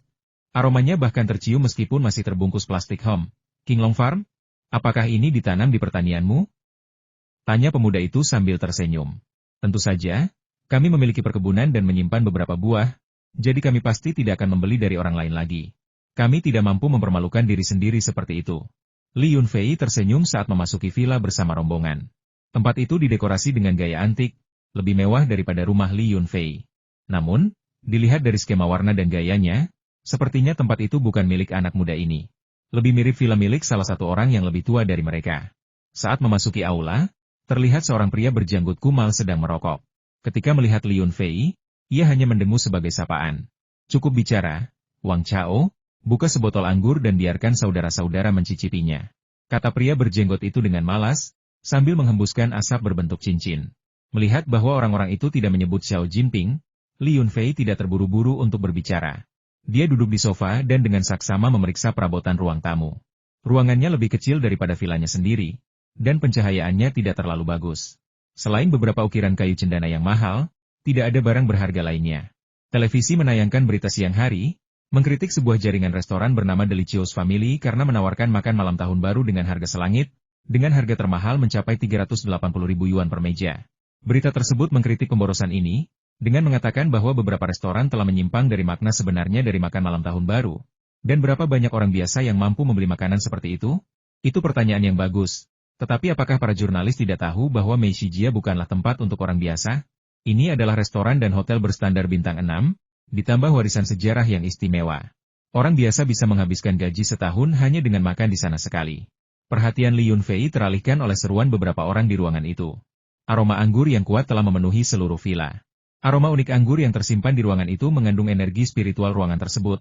Dan energi spiritual inilah yang menjadi alasan utama mengapa aroma anggur itu berbeda dari aroma anggur lainnya. Anggur ini baunya sangat enak. Mungkinkah dibuat dengan semacam perasa buatan? Tanya pria berjanggut kumal itu dengan ragu-ragu. Berhenti bicara omong kosong. Entah dibuat dengan perasa buatan atau tidak, kau akan tahu setelah menyesapnya. Wang Chao menelan ludah, menuangkan minuman ke dalam gelas, dan menyesapnya dengan puas. Yang lain pun mengikuti, menuangkan anggur ke dalam cangkir teh mereka dan meminumnya. Seruan kekaguman kembali terdengar, bahkan lebih terkejut dari sebelumnya. Setiap orang hanya boleh mengambil satu cangkir. Sisanya bisa diminum saat makan siang, kata pria berjenggot itu, sambil mengisi cangkirnya sebelum menutup kembali toples tersebut. Benar, kakak Kong benar. Li Yunfei belum menyelesaikan urusannya. Jangan biarkan kalian para pemabuk menundanya. Kata Wang Chao, menghabiskan minumannya, menuangkan setengahnya dari gelas pria berjenggot itu, lalu melompat dan berlari pergi. Kalian berdua tidak tahu malu. Dua orang lainnya terlalu lambat, dan toples itu sudah tertutup rapat. Mereka terlalu malu untuk membukanya secara paksa, jadi mereka hanya bisa mengumpat dengan marah. Pria yang tidak bercukur itu, sambil memegang sisa setengah gelas anggur, berdiri sambil tersenyum dan mengulurkan tangannya kepada Li Yunfei. Mari kita berkenalan secara resmi. Nama saya Kong Huan, Kong seperti Konfusius, dan Huan seperti lingkungan. Kirimkan saya anggur yang enak di masa mendatang. Jika Anda mengalami masalah di ibu kota provinsi, sebutkan saja nama saya. Li Yunfei menjabat tangannya, tidak tahu siapa pria ini, tetapi suaranya terdengar cukup angkuh. Dia menjawab, terima kasih sebelumnya, saudara Kong. Saya pasti akan merepotkan Anda jika saya membutuhkan sesuatu di masa mendatang. Sebelum kedua orang lainnya diperkenalkan, Kong Huan dan Kong Huan memasuki sebuah ruangan di sudut villa, yang tampaknya merupakan ruang penyimpanan. Namun, menekan mural di dinding mengungkapkan sebuah pintu masuk ke ruang bawah tanah. Desain ini jauh lebih canggih daripada pintu masuk ruang bawah tanah Li Yunfei. Pintu masuk ruang bawah tanah Li Yunfei harus diangkat dengan tangan. Lokasi pintu masuknya juga sangat jelas, tanpa penyamaran apapun. Setelah menuruni tangga kecil, Li Yunfei turun. Ruangan itu remang-remang dan udaranya agak pengap. Seorang pria parubaya yang dipenuhi luka diikat ke kursi. Begitu melihat seseorang turun, dia langsung merintih dan memohon belas kasihan. Li Yunfei tahu bahwa orang ini pasti Zhao Jinping, dan setelah mengamati lebih dekat, dia merasa wajahnya agak familiar. Hah, rasanya aku pernah melihat ini sebelumnya. Li Yunfei berjalan mendekat, langsung menyingkirkan kain dari mulutnya, dan mengembalikan wajahnya yang tadinya berubah bentuk menjadi normal. Setelah diperiksa lebih teliti, saya langsung mengenalinya. Manajer Zhao? Sialan, bukankah Anda seorang wakil manajer di Dahua Trading? Manajer Zhao yang sering datang ke pertanian saya bersama manajer umum San untuk mengambil barang? Anda pemilik perusahaan perdagangan pertanian Dongfang? Li Yunfei mengenali pria itu dan sangat marah. Ketakutan Zhao Jinping berubah menjadi amarah. Dia menatap Li Yunfei dan meraung. Batuk-batuk jadi kau, bajingan. Kau berani-beraninya kau menangkapku? Kau akan mendapat masalah besar sekarang. Jika kau tidak membunuhku hari ini, aku akan menuntutmu sampai kau bangkrut saat aku keluar. Aku hanya berutang sedikit uang padamu. Aku tidak pernah mengatakan aku tidak akan membayarnya kembali. Dan kau berani-beraninya kau menangkapku? Ini adalah penahanan ilegal. Apa kau tidak mengerti? Aku yakin kau tidak mengerti. Kau hanya orang desa. Apa yang kau tahu? Ah! Sebelum dia selesai berbicara, Li Yunfei menendangnya di perut, membuatnya terlempar sejauh 3 atau 4 meter. Perutnya kosong, tetapi dia muntah banyak empedu. Dia membuka mulutnya lebar-lebar, tetapi kesakitannya begitu hebat sehingga dia tidak bisa mengeluarkan suara. Dia hanya berguling-guling dengan putus asa. Sayangnya, dia diikat ke kursi, dan sekeras apapun dia mencoba, dia tidak bisa bergerak. Ketika Kong Huan pertama kali melihat Li Yunfei bergerak, matanya sedikit melebar. Dia menyadari bahwa petani kecil ini sebenarnya adalah seorang ahli. Dengan tendangan santai, dia membuat seorang pria dewasa dengan berat lebih dari 100 pon terlempar sejauh 3 atau 4 meter, membuktikan dirinya tidak kalah terampilnya dengan beberapa ahli yang pernah dia temui. Kau pikir semua orang yang berhutang itu orang penting? Kau mungkin orang penting sebelum aku menangkapmu. Tapi setelah aku menangkapmu, kau bahkan tidak akan bisa menjadi cucu. Mau mati? Heh, akan kukabulkan keinginanmu. Kata Li Yunfei sambil berjongkok di samping Zhao Jinping dan menjambak rambutnya. Zhao Jinping akhirnya bisa bernapas lega, mengeluarkan beberapa teriakan, lalu menatap Li Yunfei dengan penuh kebencian dan mendesis, jika kau punya nyali, bunuh saja dia, jika tidak, kau pengecut ah. Li Yunfei sepertinya tidak melakukan apapun. Dia hanya menepuk bahunya, dan lengannya menjadi mati rasa, tetapi dia masih bisa merasakan sakit yang tajam. Jika kau ingin mati, aku akan mengabulkan keinginanmu. Tak perlu berterima kasih, panggil saja aku Lei Feng. Sambil berbicara, Li Yunfei menepuk bahu Zhao Jinping yang satunya lagi. Wajah Zhao Jinping meringis kesakitan, dan bibirnya membiru.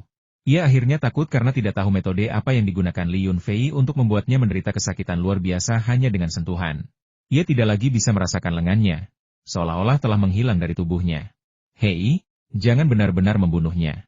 Membunuh orang kecil bukanlah masalah besar, tetapi membunuh seseorang di sini akan mengotori rumah. Bagaimana kalau kita membiarkannya pergi dulu, membawanya ke puncak gunung di luar, dan melemparkannya dari sana?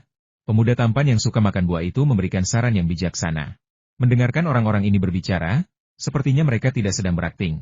Mereka benar-benar tidak menghargai nyawa manusia. Zhao Jinping ketakutan dan berteriak, "Jangan bunuh aku. Mari kita bicarakan ini. Aku akan membayarmu kembali, pokok dan bunganya." Setelah pertahanan psikologis Zhao Jinping runtuh, interogasi selanjutnya menjadi jauh lebih mudah. Dia menjawab hampir setiap pertanyaan tanpa berani melawan. Ketika ia menjabat sebagai wakil manajer regional Dahua Trading, ia tahu bahwa sayuran Li Yunfei terjual sangat laris, dan ia juga tahu restoran-restoran besar mana yang membutuhkan sayuran berkualitas tinggi tersebut. Oleh karena itu, ia dan sepupunya bersama-sama mendaftarkan perusahaan perdagangan pertanian ini untuk membeli sayuran Li Yunfei dengan harga tinggi dan menandatangani perjanjian bagi hasil, yang tidak berbeda dengan Dahua Trading pada waktu itu. Berkat koneksi dan jalur yang dimilikinya sebelumnya, ia langsung merasakan kesuksesan, dan keuntungan besar itu membuatnya senang. Tetapi sepupunya mengatakan bahwa terlalu besar kerugian untuk memberikan begitu banyak uang kepada pertanian, dan akan lebih baik untuk mencari cara meminjamnya dengan kredit dan menggelapkannya. Ia menyarankan agar mereka gagal membayar utang jika memungkinkan, dan bahkan jika pada akhirnya mereka tidak dapat gagal bayar, mereka dapat menggunakan uang itu untuk berinvestasi di industri lain. Zhao Jinping khawatir telah membuat Li Yunfei marah dan Li akan menolak untuk bekerja sama dengannya. Namun, sepupunya berkata, semakin besar utangmu padanya, semakin pemilik pertanian itu tidak berani menyinggungmu. Dia hanya berharap kamu akan segera melunasi pinjaman itu. Jika kamu terus mengulur waktu seperti ini, kamu pasti akan menghasilkan puluhan juta lebih banyak dalam beberapa tahun. Mengapa repot-repot menaati aturan bisnis itu dengan jujur? Li Yunfei bertanya kepadanya kemana uang lebih dari 2 juta yuan yang menjadi hutangnya telah diinvestasikan. Zhao Jinping menjawab dengan agak bangga. Saya meminjamkannya ke sebuah perusahaan pembiayaan. Tingkat bunga bulanannya 10%. Saya menginvestasikan total 5 juta yuan. Dan bulan ini saya menerima bunga sebesar 500.000 yuan. Perusahaan pembiayaan itu mengatakan bahwa jika saya menginvestasikan beberapa juta lagi, mereka akan menaikkan tingkat bunganya. Wang Chao dan teman-temannya berteriak dan tertawa berlebihan, "Kau hidup selama ini sia-sia. Kau benar-benar percaya makan siang gratis? Bunga 10% per bulan? Itu lebih buruk daripada perampokan. Bunga 500.000 yuan yang mereka berikan masih uangmu. Begitu kau berinvestasi lebih banyak, mereka akan menghilang." Bodoh sekali. Li Yunfei menggelengkan kepalanya tanpa daya, merasa utangnya terancam. Dia menghela napas, "Kau menginvestasikan semua uang yang kau hasilkan dari perusahaan perdagangan pertanian ke perusahaan pembiayaan ini? Bahkan jika kau bisa menghasilkan 500.000 sebulan, apakah itu lebih banyak daripada yang kita hasilkan dari penjualan sayuran bersama? Ya sepupuku bilang kau tidak akan memutuskan kerja sama dengan kami, tapi siapa sangka kau begitu kejam, menyuruh semua orang yang kukirim untuk mengambil barang kembali. Beberapa restoran di luar sana sangat membutuhkan barang, tapi aku tidak bisa mendapatkannya darimu. Jadi sepupuku menyarankan untuk menggunakan sayuran lain sebagai pengganti. Lagi pula, semuanya sayuran organik, dan rasanya seharusnya tidak jauh berbeda. Mungkin dengan cara ini kita bisa menghasilkan lebih banyak uang." Pada titik ini, ekspresi Zhao Jinping berubah muram. "Apakah kamu menghasilkan lebih banyak uang? Kamu ditolak, kan?" Li Yunfei mencibir. "Apakah kamu pikir sayuran dari pertanianku semudah itu dipalsukan sebagai milik kita? Bos restoran keluarga lezat sudah menghubungi pertanian kita dan baru saja menandatangani perjanjian pasokan jangka panjang dengan mereka." Zhao Jinping berteriak dengan ekspresi tersinggung, "Aku tidak pernah menyangka akan jadi seperti ini. Ini semua ide sepupuku.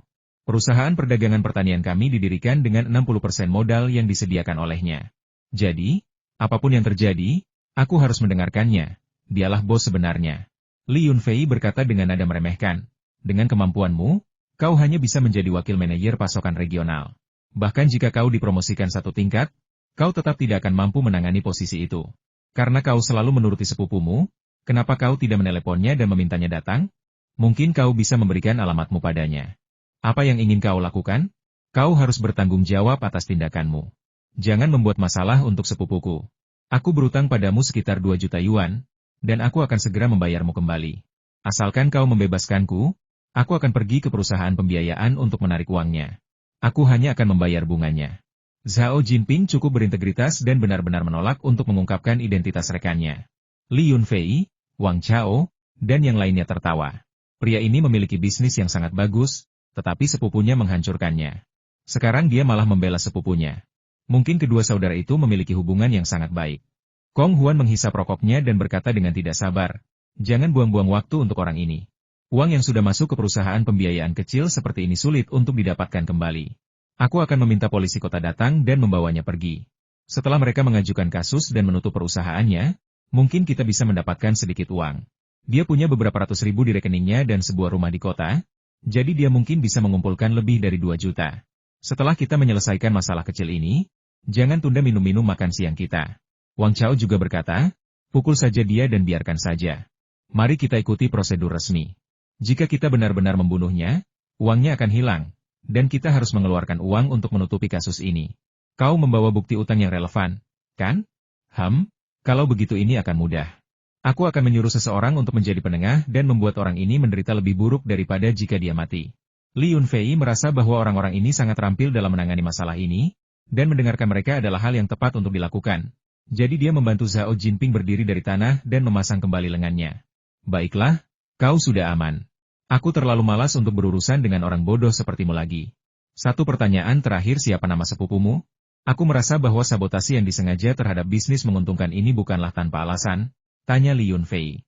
Zhao Jinping tampaknya juga sudah memahami situasinya.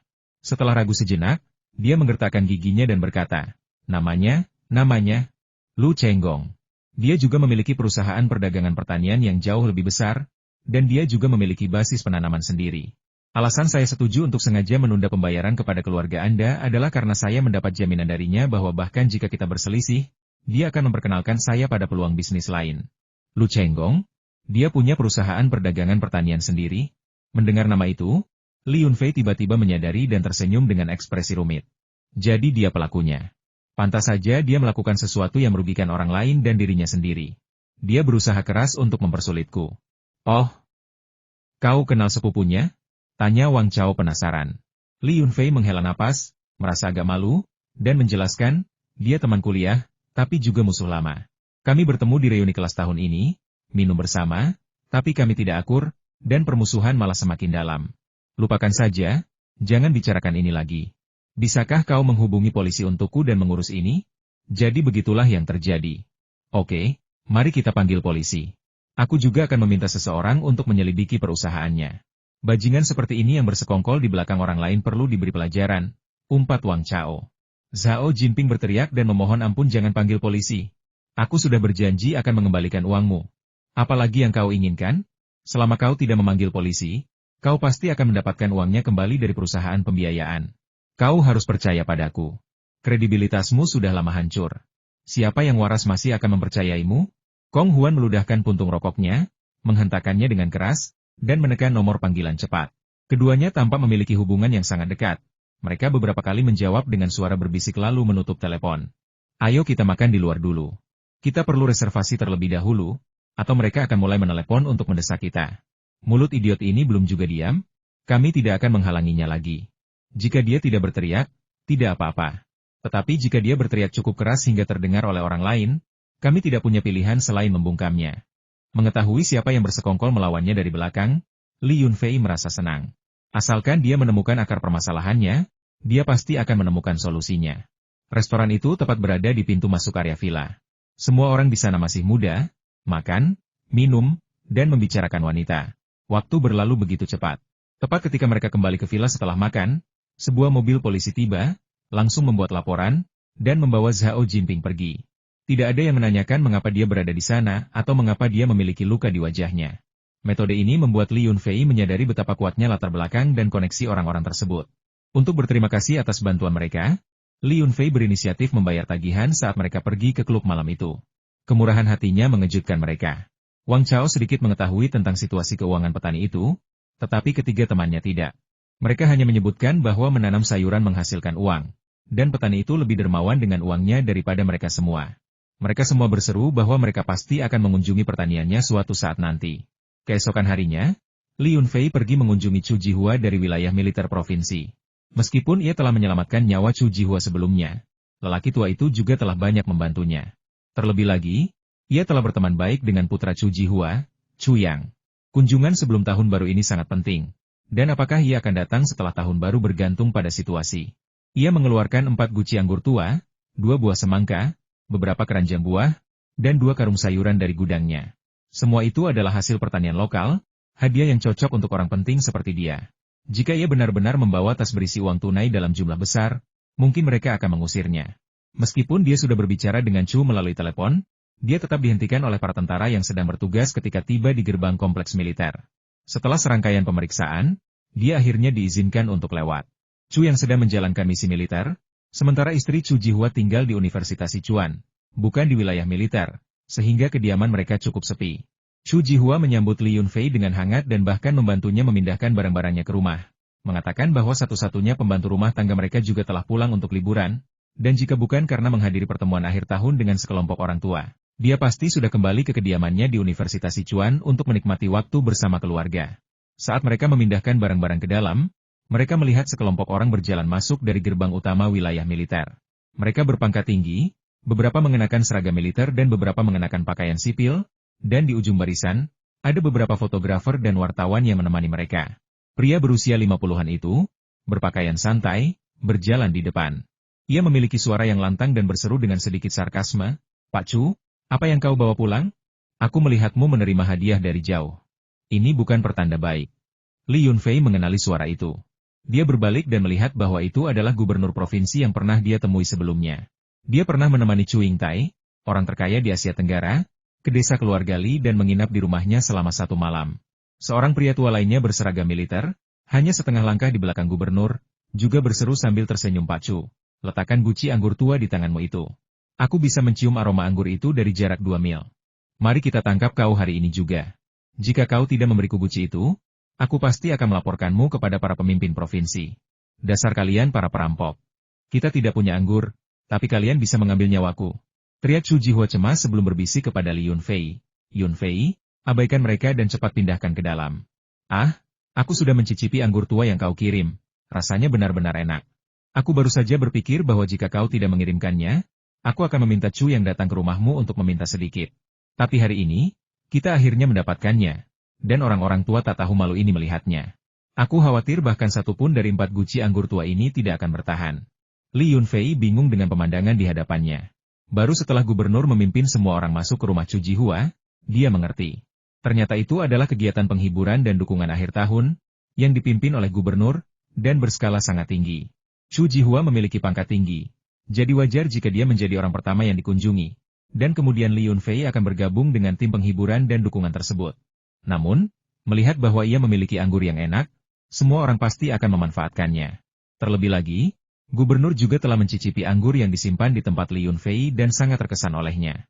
Setelah menyelesaikan basa-basi, gubernur mengganti topik dan tersenyum pada Li Yunfei, berkata, "Li kecil, hanya tinggal 2 hari lagi sampai tahun baru. Aku sudah menunggumu membawa hadiah." Leherku hampir terentang. "Biar ku beritahu, hadiah tahun baru berbeda-beda. Jika kau melewatkan salah satunya, aku akan mengirim orang ke pertanianmu untuk memeriksanya setiap hari." Ketika orang banyak melihat bahwa gubernur benar-benar mengenali pemuda yang tampak biasa ini dan mereka tampaknya memiliki hubungan yang baik, dan bahwa ia bahkan bercanda tentang pemberian hadiah di depan umum, mereka semua tercengang dan diam-diam menanyakan latar belakangnya.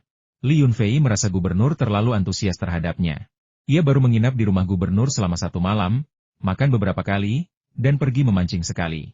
Apakah benar-benar perlu bagi gubernur untuk begitu ramah kepada petani kecil seperti dirinya? Ia bahkan tidak tahu bagaimana harus menanggapi lelucon ini. "Tidak ada yang bisa saya lakukan.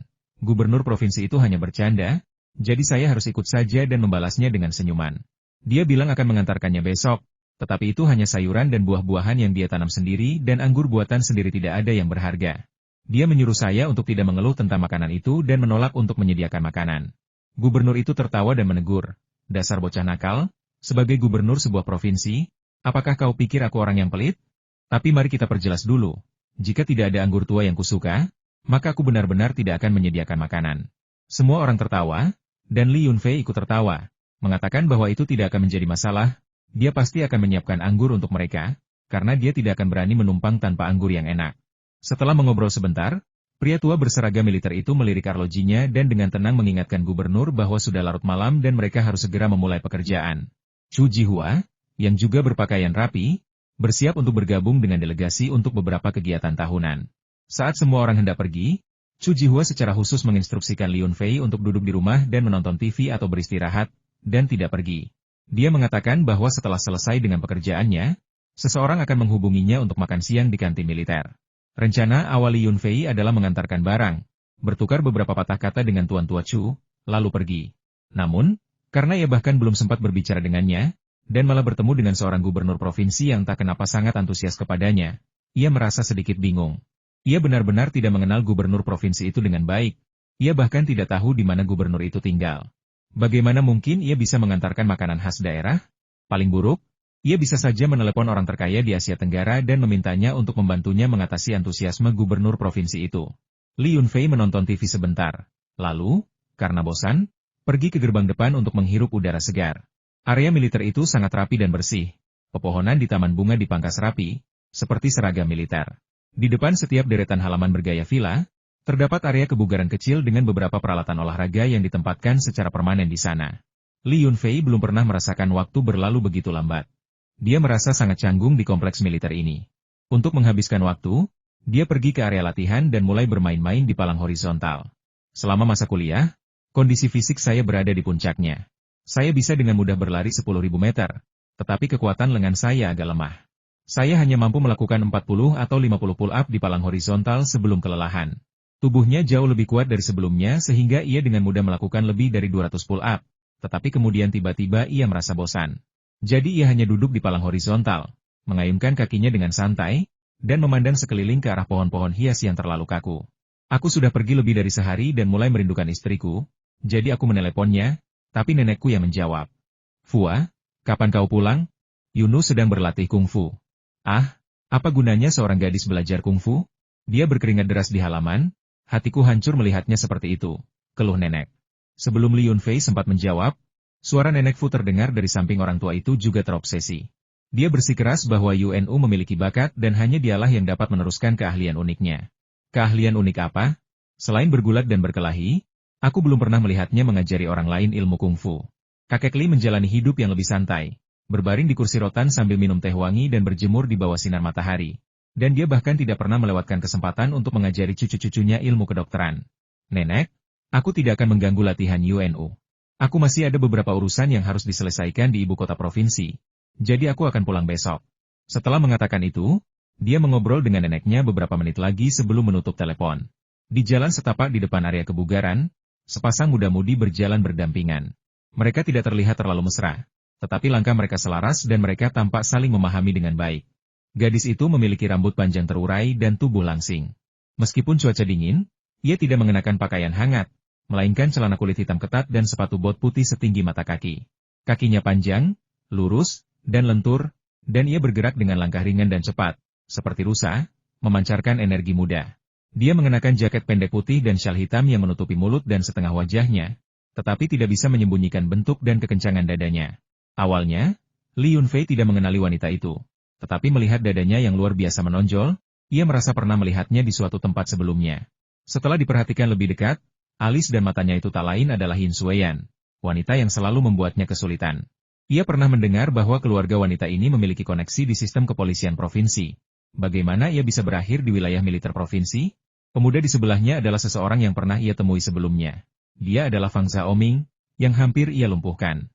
Keduanya mengobrol dan tertawa, tampaknya tidak menyadari bahwa seseorang sedang duduk di tempat tinggi, mengamati mereka. Xiaoyan, ayahku datang ke Sichuan kali ini terutama untuk menyelidiki hilangnya pamanku. Tapi kau mungkin sudah mendengar tentang hal lain, kan? Kita berdua sekarang berusia 24 atau 25 tahun, bukan lagi anak muda, sudah saatnya kita memikirkan pernikahan. Suara Fang Xiaoming lembut, ia tinggi dan tampan, dan latar belakang keluarganya juga luar biasa. Dari sudut pandang manapun, ia adalah calon suami yang baik. Li Yunfei jelas melihat Yin Sueyan gemetar, dan ekspresi di matanya tampak agak tidak sabar. Jangan panggil aku Xiaoyan, aku benci kalau orang memanggilku begitu. Sueyan adalah Sueyan. Kenapa memanggilku Xiaoyan? Kau mencoba menghindari masalah dengan memanggil orang lain dengan nama mereka? Apalagi yang tidak kau ketahui untuk menghindari masalah? Nada bicara Yin Sueyan berubah dingin, tidak lagi bercanda seperti sebelumnya. Aku dengar nenek memanggilmu begitu, jadi aku ikut saja. Tapi kalau kamu tidak suka, aku bisa menggantinya, kata Fang Xiaoming lembut. Nenek adalah nenek, dan kamu adalah kamu. Aku tidak akan berani membantah nenek, Tapi aku juga tidak akan berani membantahmu, kan? HMPH, tapi jika kamu tahu kamu salah dan bisa memperbaikinya, kamu tetap anak yang baik. Yin Xueyan memang agak keras kepala, tetapi tampaknya karena dia berhasil mengubah topik pembicaraan, dia kembali ceria seperti biasanya. Fang Xiaoming tersenyum kecut. Ya, bibiku tersayang, aku takut padamu. Oke? Aku sudah dimarahi habis-habisan oleh para tetua beberapa hari terakhir ini. Bisakah kau sedikit berbelas kasih dan mengurangi omelanmu padaku? Semua orang bilang hilangnya pamanku ada hubungannya denganku. Sebenarnya, ketika pamanku datang mengunjungiku, dia hanya mengatakan hal-hal itu. Dia tidak mungkin benar-benar membalaskan dendamku dengan menyelinap ke desa pegunungan dan melumpuhkan Li Yunfei. Aku akan membalas dendamku sendiri. Aku terlalu ceroboh waktu itu. Jika aku berada di tempat yang tepat dan menggunakan keterampilan sekte Bagua, aku tidak akan takut pada siapapun dari generasiku. Jika dia muncul di depanku sekarang, aku bahkan tidak perlu teknik kaki keluarga Fang untuk menghajarnya sampai babak belur.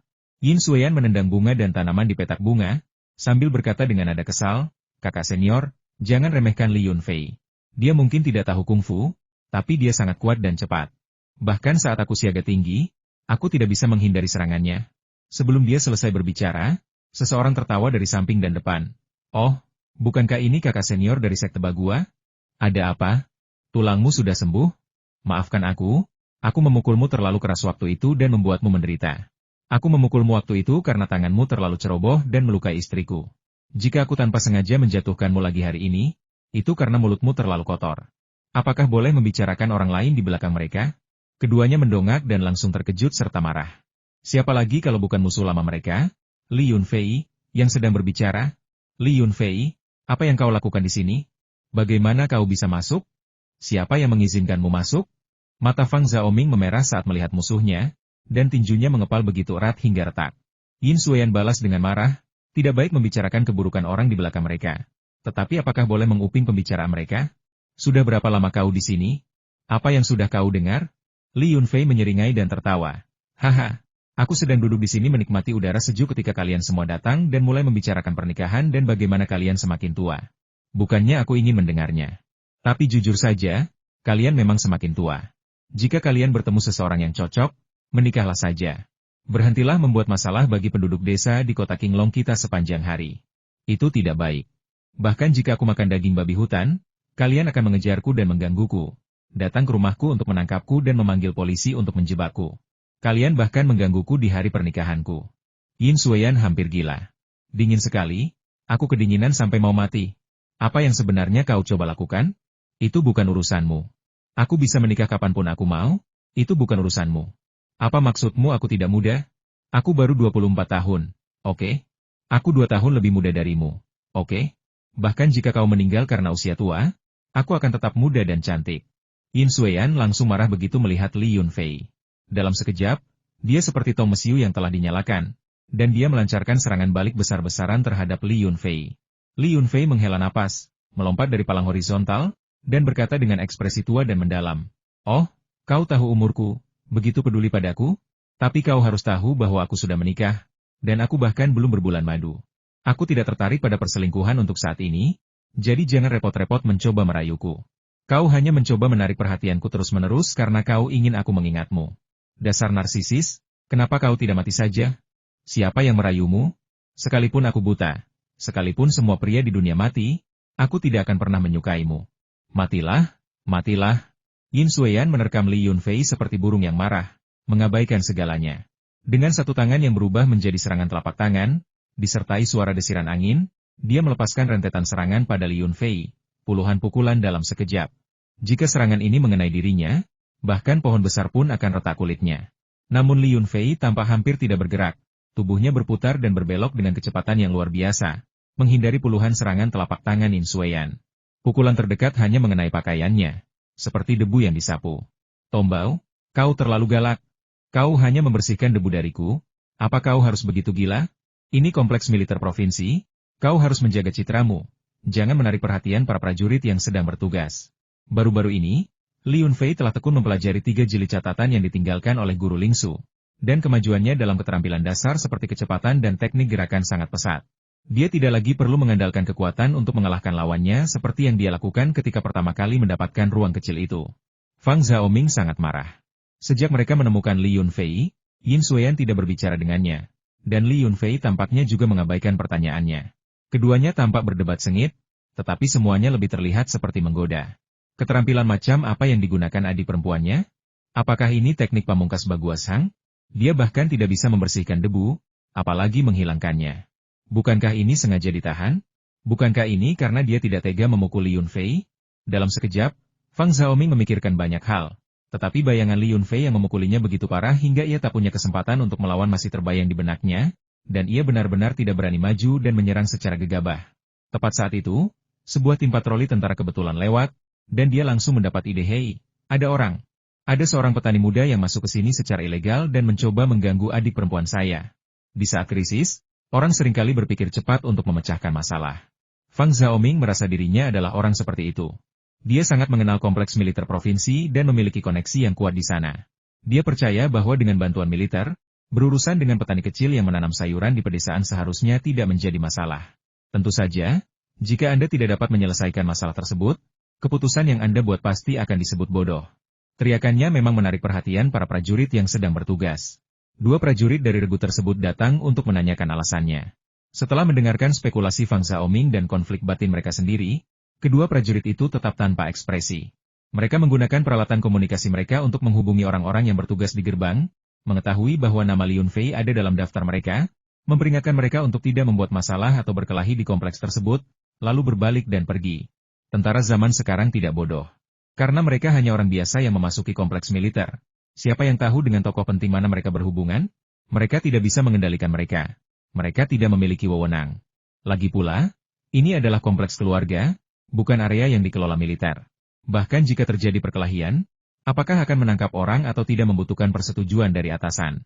Haha, kenapa kakakmu bertingkah seperti perempuan, malah meminta bantuan tentara, dan mengatakan ada yang menindas adikku? Bukankah dia laki-laki? Sungguh sia-sia semua keahliannya? Setelah para tentara pergi, Li Yunfei mengejek Fang Xiaoming sepuasnya. Karena mereka toh tidak bisa berteman, dia sekalian saja menghina Fang Xiaoming sampai mati. Yin Xueyan terdiam. Amarahnya yang sebelumnya entah bagaimana telah mereda. Mungkin telah dialihkan. Melihat Fang Xiaoming sekarang, dia merasa semakin tidak puas dengan kakak senior ini. Li Yunfei, jangan coba-coba. Apa kau benar-benar berpikir aku takut padamu? Ayo, lawan aku. Siapapun yang tidak berani bertarung adalah pengecut. Fang Xiaoming masih muda dan bersemangat, dan dia kalah tanpa alasan yang jelas terakhir kali. Melihat bahwa metode lain tidak efektif melawan Li Yunfei, dia hanya ingin bertarung lagi dan melampiaskan amarahnya. Baiklah, cucu, kakek sedang menunggumu. Kemarilah. Li Yunfei memberi isyarat dengan jarinya, berkata dengan acuh tak acuh. Pria ini telah melukai istrinya sebelumnya. Pelajaran terakhir tidak cukup, dia perlu diberi pelajaran lagi. Fang Xiaoming sangat marah. Dengan raungan, dia menerkam Li Yunfei seperti harimau yang menuruni gunung. Dia menggunakan tinju dan kakinya, terbang naik turun, bertarung dengan sangat terampil. Berdasarkan jurus telapak tangan Baguayo Ulong, dia mencampur pukulan-pukulan kecil dan tendangan-tendangan menghindar, membuat dirinya licin dan sulit ditangkap, tidak membiarkan Li Yunfei mendekatinya. Dia tidak bisa mendekati Li Yunfei, jadi dia melompat-lompat dengan sangat antusias, tetapi dia tetap tidak bisa mengenai Li Yunfei. Setiap pukulan dan tendangannya meleset setengah kaki dari Li Yunfei. Li Yunfei menemukan bahwa gerakan kaki pria ini cukup unik. Baik itu tendangan tinggi maupun tendangan rendah, bahunya tetap diam sempurna saat menendang. Li Yunfei bukanlah ahli bela diri sejati dan tidak tahu aliran kungfu mana itu. Tetapi memang cukup merepotkan, dan seseorang dapat dengan mudah menjadi korbannya jika tidak berhati-hati. Li Yunfei langsung berhenti bergerak, mengira pria itu sudah cukup jauh untuk memukulnya. Namun begitu dia berhenti, pria itu memukul punggungnya dari belakang. Waktu yang tepat. Li Yunfei, yang seolah memiliki mata di belakang kepalanya, berteriak keras, dan tiba-tiba berbalik, menangkis tinju Fang Xiaoming dengan pukulan yang sama. Kedua kepalan tangan bertabrakan di udara dengan bunyi gedebuk keras, dan Fang Xiaoming menjerit sambil terhuyung mundur. Dibandingkan dengan Li Yunfei, Fang Xiaoming jauh lebih lemah dalam kekuatan dan ketahanan fisik. Li Yunfei tidak menggunakan seluruh kekuatannya, karena tidak ingin mematahkan lengan lawannya di tahun baru. Dia hanya ingin membuat lengan lawannya sakit selama beberapa hari. Wajah Fang Xiaoming meringis kesakitan, tetapi dia tetap tabah dan tidak berteriak. Namun, lengannya gemetar hebat, dan dia tidak bisa mengangkatnya untuk sementara waktu. Berlatih bela diri tanpa melatih kekuatan internal hanya membuang waktu di usia tua. Ah, keluarga bela diri apa? Garis keturunan sekte apa? Mereka bahkan tidak sebaik aku. seorang petani kecil yang baru setengah belajar beberapa teknik bertarung. Aku tidak bertarung lagi. Itu membosankan, tidak semenyenangkan bergulat di pintu masuk desa kami. Mereka mengelilingiku berjam-jam tanpa menyentuh ujung bajuku. Lalu mereka dipukul, dan sekarang aku bahkan tidak bisa mengangkat lenganku. Wajah Li Yunfei penuh dengan penghinaan, dan ekspresi angkuhnya membuat orang-orang merasa jengkel. Aku masih punya satu lengan lagi. Teruslah berjuang. Itu terlalu memalukan. Fang Xiaoming sangat marah hingga hampir kehilangan akal sehatnya. Dia meraung dan ingin bertarung melawan Li Yunfei sampai mati. Yin Xueyan menghentikannya dan memberi nasihat. Bajingan ini aneh. Dia jelas tidak tahu ilmu bela diri, tapi kita tidak bisa mengalahkannya. Ayo kita pulang dan makan. Kita akan kembali untuk membalas dendam setelah kemampuan bela diri kita meningkat. Ini tidak ilmiah dan aku tidak yakin. Setelah hampir 20 tahun berlatih keras, aku bahkan tidak bisa mengalahkan petani ini. Teriak Fang Xiaoming, dan ingin bergegas menantang Li Yunfei untuk berkelahi. Tepat saat itu, 3 orang pria muncul di gerbang villa di seberang jalan. Mereka adalah sekretaris komandan, yang datang bersama 2 tentara yang sedang bertugas mencari Li Yunfei. Mereka hendak masuk ke dalam ketika mendengar suara gaduh di dekatnya dan menemukan Li Yunfei di gimnasium. Tampaknya baru saja berkelahi dengan seseorang. Apa yang terjadi? Tanya sekretaris komandan dengan tenang sambil mendekat. Fang Xiaoming pernah bertemu dengan sekretaris komandan sebelumnya dan bahkan menanyakan tentangnya. Dan mengetahui bahwa nama keluarganya adalah Tao. Dia dengan cepat berkata, "Jadi Anda sekretaris Tao?" Latar belakang orang ini tidak diketahui. Dia bersikap kasar kepada adik perempuan saya, dan ketika kami berdebat dengannya, dia memukulinya. Bukankah seharusnya para prajurit yang bertugas di sini melakukan sesuatu tentang hal ini? Sekretaris Tao melirik ketiga orang yang hadir dan berkata dengan ekspresi aneh, asal-usul tidak diketahui? Dia adalah tamu kehormatan Komisaris Politik Chu, dan juga tamu kehormatan yang diundang secara pribadi oleh komandan. Bagaimana Anda mengharapkan saya untuk menanganinya? Mengusirnya? Atau menangkapnya? Adapun Anda tampak sangat asing bagi saya. Yin Xueyan tidak tahan lagi. Karena tidak ingin merepotkan keluarganya, dia segera tersenyum dan berkata, Sekretaris Tao, ini salah paham. Tidak ada yang serius. Dia tamu nenek saya. Dia jarang datang sebelumnya, dan dia selalu mendaftar secara resmi. Oh, jadi Anda tamu Direktur Fang. Perhatikan perilaku Anda dan jangan membuat tuduhan palsu terhadap orang lain. Sekretaris Tao tampaknya mengetahui situasi keluarga Yin Xueyan dan langsung menyebutkan posisi neneknya. Fang Xiaoming tersipu malu dan marah, tetapi tidak berani mengatakan apapun lagi. Lagi pula, ini bukan wilayah keluarga Fang. Adapun Li Yunfei yang mengenali tokoh-tokoh penting ini, itu adalah sesuatu yang tidak bisa dia mengerti. Yin Xueyan buru-buru setuju dan menarik Fang Xiaoming yang enggan pergi. Li Yunfei menyapa sekretaris Tao dengan senyuman, mengobrol dan tertawa, lalu berjalan masuk ke Villa Chu Jihua, membawa 4 guci anggur tua dari ruang tamu ke kantin kecil distrik militer. Acara hari ini adalah tentang mengunjungi dan menyampaikan salam kepada para perwira militer yang telah pensiun, jadi sebagian besar veteran berpangkat tinggi hadir, sementara hanya sedikit perwira muda yang hadir. Ada wartawan yang merekam dan melakukan wawancara, menjadikan acara tersebut formal. Setelah mengantarkan minuman, Li Yunfei duduk di meja bersama para sekretaris mudanya. Para sekretaris itu semuanya sangat cerdas dan jeli. Melihat bahwa Li Yunfei memiliki hubungan yang sangat baik dengan gubernur dan komisaris politik Chu, mereka menanyakan latar belakangnya dan menyelesaikan penyelidikan mereka dengan santai dan humoris. Li Yunfei tidak menyembunyikan apapun dan menceritakan semuanya kepada mereka, hanya mengatakan bahwa dia adalah seorang petani yang cukup beruntung bertemu dengan tokoh-tokoh penting ini beberapa kali dan telah menjadi teman dekat dengan mereka meskipun ada perbedaan usia. Setelah jamuan makan, Li Yunfei, seperti kebanyakan orang lainnya, mengantar gubernur pergi.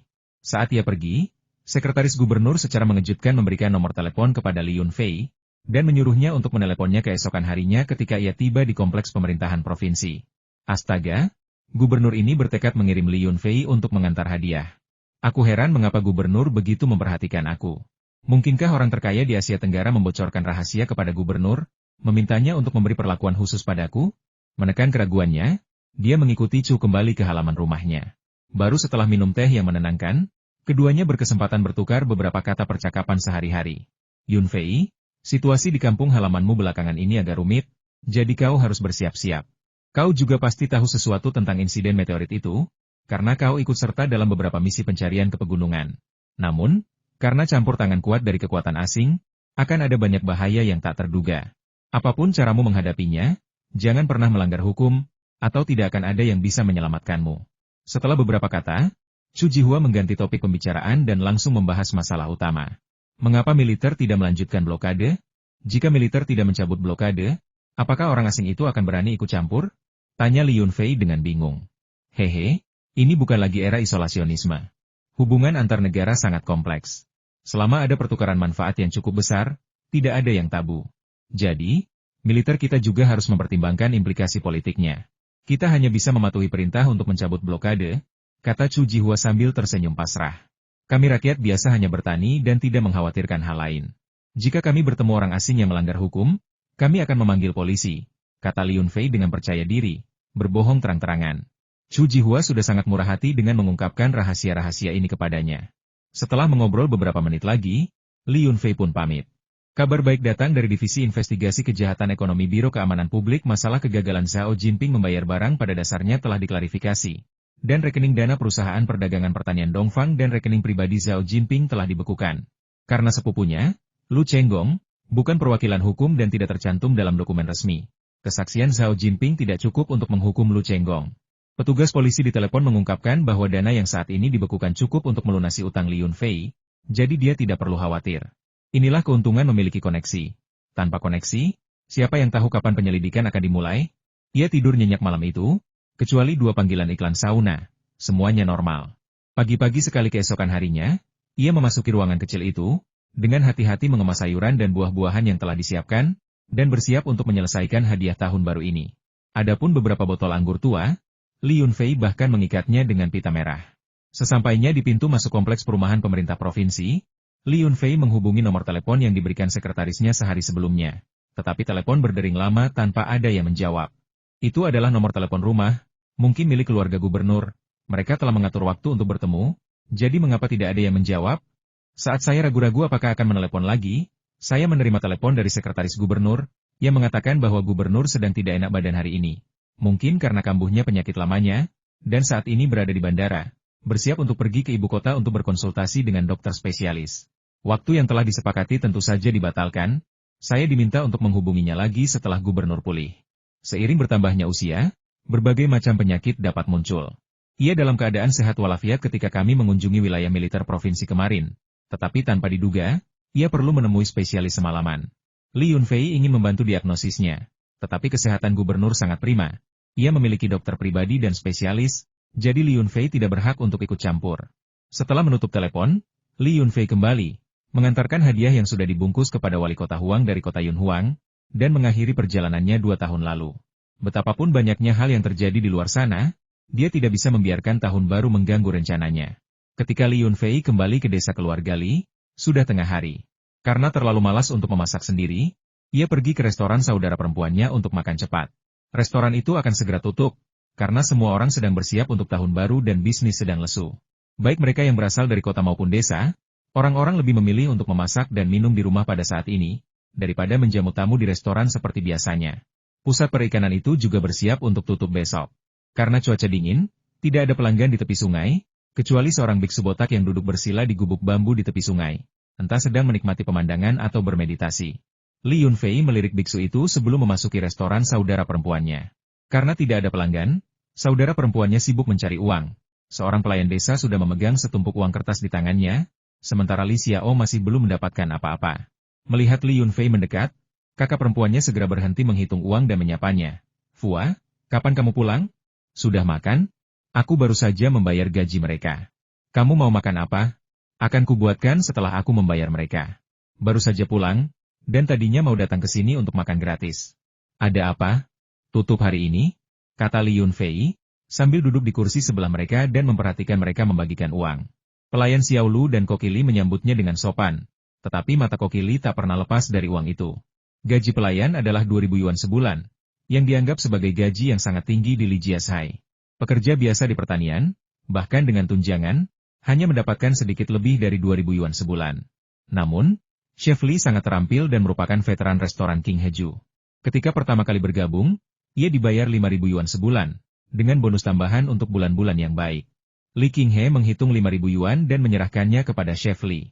Pemuda itu, yang semakin menyerupai seorang koki ulung, tersenyum lebar hingga matanya menyipit. Kak Qinghe, aku hanya serakahkan uang, hehe. Jika aku menabung selama setahun lagi, mungkin aku bisa membangun rumahku sendiri, kata Chef Li sambil tersenyum puas.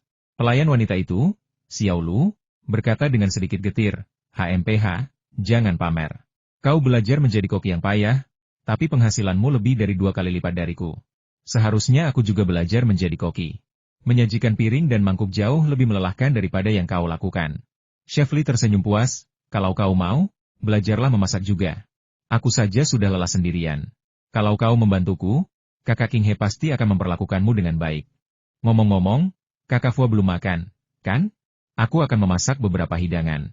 Masih ada beberapa bahan segar yang tersisa dari hasil memotongnya, jadi jangan sampai layu. Xiao Lu menyimpan uang itu dan berkata, kalau begitu, aku akan membersihkan dapur lagi. Jangan terburu-buru, tidakkah kalian lihat aku masih menghitung uangnya? Li Qinghe memanggil kedua orang yang hendak pergi. Ada apa? Kalian tidak mau bonus akhir tahun? Apa? Ada bonus akhir tahun juga? Keduanya terkejut. Mereka saling memandang, sedikit bersemangat tetapi juga ragu-ragu, dan berkata, gaji tetap kita sudah cukup tinggi. Jangan khawatir soal bonus akhir tahun. Lagi pula, kamu baru saja membuka toko baru, dan tidak mudah bagimu untuk mendapatkan uang. Meskipun sulit, ini tetap lebih baik daripada kalian. Kalian sudah bekerja keras bersamaku sepanjang tahun, jadi aku tidak bisa membiarkan kalian kehilangan uang tahun baru. 4.000, 9.000, 5.000. Xiao Lu, ini bonus akhir tahunmu. Jangan anggap ini terlalu sedikit, ini hanya sedikit hadiah dari kakakmu. Bekerja keraslah tahun depan, dan jika bisnis berjalan baik, bonus akhir tahunmu pasti akan lebih tinggi dari ini. Li Qinghe berkata sambil menyelipkan uang itu ke tangan pelayan yang kebingungan. Bonus akhir tahun Li Xiao relatif mudah didapatkan. Dia hanya mengeluarkan setumpuk uang kertas yang dibundel dari tasnya, tepat 10.000 yuan, dan memasukkannya ke dalam saku Li Xiao. Ini bonus koki kami. Kesuksesan restoran kami sepenuhnya berkat keahlianmu. Menabunglah dan cobalah menikahi istri yang cantik tahun depan. Lalu aku akan memberimu amplop merah besar lainnya. Setelah memberikan uang itu, Li Qinghe menghela napas lega. Seolah menghitung uang bukanlah tugas yang mudah. Li Xiao sedikit malu dan berkata, bagaimana aku bisa menerima ini? Jika ayahku tahu, dia pasti akan memarahiku. Gaji yang kakak Fua bayarkan kepadaku waktu itu sangat tinggi. Sekarang, aku menghasilkan lebih banyak uang daripada ayahku dalam setahun. Lalu bagaimana dengan harga dirinya? Melihat kemampuan manajemen adiknya semakin canggih, Li Yunfei merasa bahwa adiknya jauh lebih baik darinya sebagai seorang bos. Dengan hanya 2 hari tersisa hingga tahun baru, dia, sebagai bos, belum membayar gaji karyawan pertanian, apalagi memberi mereka libur. Jika bukan karena para pria di desa, mereka mungkin sudah mulai membuat keributan. Setelah makan malam, aku harus mulai memikirkan bonus akhir tahun. Tapi Cat Egg baru akan pulang besok, jadi aku harus membayarnya sekaligus besok. Tidak perlu terburu-buru, tapi aku harus menyiapkan uangnya dulu. Insentif uang tunai itu sangat menggembirakan kedua karyawan yang sedang berlibur. Tak lama kemudian, mereka membawa piring-piring berisi hidangan lezat dan menarik dari dapur. Apakah itu cukup? Berapa banyak yang bisa kumakan sendiri? Sudah ada 7 atau 8 piring. Apa kalian juga tidak punya apa-apa untuk dimakan? Li Yunfei sudah mulai makan ketika dia teringat hal ini. Kita sudah makan, tapi sekarang kita lapar lagi, jadi aku bisa makan lagi bersamamu. Xiao Lu, jangan biarkan Koki memasak lagi, suruh dia datang ke sini dan kita bisa makan lagi bersama. Kamu juga? Panggil Li Qinghe ke dapur belakang. Aku baru saja makan. Oke, aku akan mendengarkan bos, kata Xiao Lu sambil bercanda. Li Qinghe telah menuangkan 1 pon minuman keras tua, yang merupakan harta berharga Li Yunfei yang biasanya disimpan di sini dan enggan dijual. Namun, karena adik laki-lakinya telah datang, ia harus disuguhi minuman keras berkualitas tinggi ini. Di mana saudara iparku? Aku belum melihatnya, tanya Li Yunfei dengan santai sambil menuangkan anggur. Li Qinghe berkata, dia pergi ke kota untuk membeli barang-barang tahun baru. Dia mungkin akan pulang berkunjung dalam perjalanan, tapi biarkan saja. Aku akan pura-pura tidak tahu. Mau-mau ada di rumah ibunya, bermain dengan tong-tong. Mereka bilang mereka akan menggoreng ikan hari ini, dan kedua anak yang rakus itu sedang menunggu untuk makan. Mengapa kalian menggoreng makanan sehari lebih awal tahun ini? Biasanya, kami menggorengnya sehari sebelum malam tahun baru. Tanya Li Yunfei dengan penasaran. Semua ini gara-gara 2 si rakus kecil itu? Haha, tahun-tahun sebelumnya, saat mau-mau tidak ada, kakek bisa menggoreng apa saja kapan saja. Tapi sekarang karena anak-anak merengek minta makan, tentu saja kita harus memasaknya lebih awal, kata Li Qinghe. Selama tahun baru Imlek, setiap rumah tangga di daerah tersebut memiliki kebiasaan menggoreng berbagai makanan, seperti potongan ayam goreng, potongan ikan goreng, bakso goreng, dan perut babi goreng. Pada malam tahun baru, mereka akan memasak daging pada siang hari, memasak 1 panci penuh sekaligus untuk disimpan bagi tamu yang datang untuk festival musim semi. Kelompok itu mengobrol tentang persiapan tahun baru di rumah, dan segera menghabiskan semua hidangan di meja, yang sebagian besar berakhir di perut Li Yunfei. Li Yunfei makan dengan tergesa-gesa karena tiba-tiba menyadari bahwa dia belum menyiapkan apapun untuk tahun baru. Meskipun dia bisa menghabiskan tahun baru di rumah orang tuanya, dia sekarang sudah menikah, memiliki rumah sendiri dan peralatan masak sendiri praktis sama saja dengan memisahkan rumah tangga. Dia tidak terlibat dalam hal-hal ini, dan istrinya, Yang Yunu, jelas tidak menyadarinya, masih sibuk berlatih seni bela diri. Ini adalah festival musim semi pertama setelah menikah, kami tidak bisa merayakannya seperti ini. Jadi Li Yunfei merasa cemas, dan setelah selesai makan, dia menyeka mulutnya dan berlari ke rumah kakeknya. Biksu muda itu tetap duduk di antara hotel dan pintu masuk klinik, tak bergerak. Namun, seorang pendeta Taois muda kini muncul, membawa labu berisi anggur, menyesapnya, dan mengatakan sesuatu. Kemungkinan besar itu bukan sesuatu yang menyenangkan, karena telinga biksu itu berkedut. Tidak jelas apakah dia tidak bisa menahan amarahnya atau menggunakan semacam teknik untuk memblokir pendengarannya. King Feng, apa yang kau lakukan? Jangan ganggu meditasi guru. Li Yunfei berhenti dan berseru saat sampai di pintu masuk klinik kakeknya. Terlepas dari tujuan biksu itu, karena dia tidak membuat masalah saat ini, pihaknya pun seharusnya tidak melakukan hal yang sama, agar mereka tidak kehilangan kendali di kemudian hari. Kakak Li, kau sudah kembali. Aku tadi minum-minum, dan aku tidak mengganggu kultivasi biksu itu. Sebaliknya, kehadiranku di dekatnya justru membantunya mengasah kemampuan meditasinya. King Feng tampak polos, wajah tampannya masih menyimpan sedikit kekanak-kanakan, dan tidak ada niat jahat dalam ekspresinya. Li Yunfei setuju sepenuhnya dan berkata dengan ekspresi serius, "Ya, apa yang Anda katakan masuk akal. Kalau begitu, Anda bisa melanjutkan. Jika guru dapat mencapai pencerahan dan menjadi Buddha segera, desa keluarga Li kita akan makmur, dan kita pasti akan menjadi tujuan wisata." Pendeta Taois muda itu dipenuhi rasa welas asih, melantunkan doa Taois Amitabha, baik, baik. Tetapi kemudian napas berbau alkohol naik ke mulutnya, dan dia bersendawa. Kalian, apakah ini benar-benar perlu? Biksu muda itu tidak bisa duduk diam lagi. Dia tiba-tiba berbalik dan menatap Li Yunfei dengan tatapan kesal. Pemanas di hotel terlalu panas. Aku berkeringat saat berlatih bela diri. Aku hanya ingin mendinginkan diri di tepi sungai. Apakah itu mengganggu kalian? Oh, begitu ya? Kalau begitu, kamu bisa terus menenangkan diri. Li Yunfei terlalu malas untuk berdebat dengan biksu itu dan berbalik memasuki klinik. King Feng menggoyangkan labu anggurnya, bahkan tanpa melirik biksu itu, dan berkata, anggurnya habis lagi. Aku akan kembali dan mengisi labu yang lain. Setelah itu, dia meninggalkan tempat meditasi biksu tersebut. Amitabha, gumam biksu itu, lalu terus berdiri di tepi sungai dalam keadaan linglung. Namun, pikirannya sudah kacau, dan dia kembali ke hotel setelah duduk di sana hanya sebentar. Ketika Li Yunfei memasuki halaman klinik, ia melihat istrinya, Yang Yunu, sedang berlatih tinju. Rangkaian teknik tinju ini sangat aneh. Ia memegang bentuk ular dengan satu tangan dan cakar elang dengan tangan lainnya. Langkahnya kecil dan rumit, bergerak melengkung. Setiap langkah melibatkan jalinan elang dan ular, dikombinasikan dengan gerakan kaki dan teknik bertarung. Bergerak lincah seperti ular, melompat seperti elang yang terbang tinggi, gerakan-gerakannya yang kuat dan menyapu melampaui Hang Kuen, sementara gerakan kakinya yang halus dan rumit menyaingi Wing Chun. Gaya tinju ini mengungkapkan elemen-elemen dari banyak gaya yang sudah dikenal, namun memiliki struktur unik dan karakter khasnya sendiri. Istriku sedang berlatih tinju di halaman, berkeringat deras, sementara kedua lelaki tua itu mengobrol dan minum teh di dekatnya. Nenekku dan nenekku sibuk di dapur, dan aroma lezat tercium dari sana. Begitu melihat Li Yunfei muncul, Sandaki langsung berteriak, "Fua, bagaimana teknik tinjuku? Kudengar kau punya pohon teh pencerahan. Petik beberapa daun untuk kubuat teh, dan aku akan mengajarimu teknik tinju ini. Apa gunanya hanya memiliki rutinitas tanpa prinsip-prinsip yang mendasarinya? Aku tidak akan mempelajarinya." Li Yunfei menolak dengan tegas. Dia akan menunggu sampai istrinya mempelajarinya sebelum memintanya untuk mengajarinya.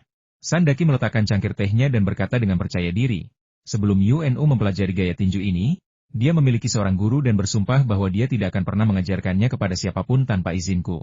Hehe, kalau kau tahu apa yang terbaik untukmu, cepat siapkan teh pencerahan untukku. Aku sudah bertahun-tahun tidak minum teh seperti itu, hanya memikirkannya saja sudah membuatku ngiler. Dasar orang tua, kau memang luar biasa. Lagi pula, pohon teh pencerahan itu terlalu kecil, hanya punya sedikit daun. Aku bahkan tidak punya untuk diminum, apalagi mengajarkanmu. Kau bisa mencegah istriku mewariskan keahliannya.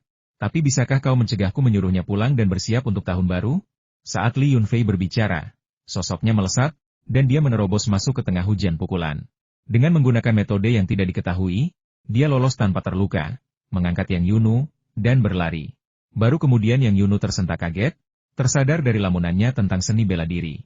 Melihat bahwa suaminya yang menggendongnya, dia terkejut sekaligus gembira.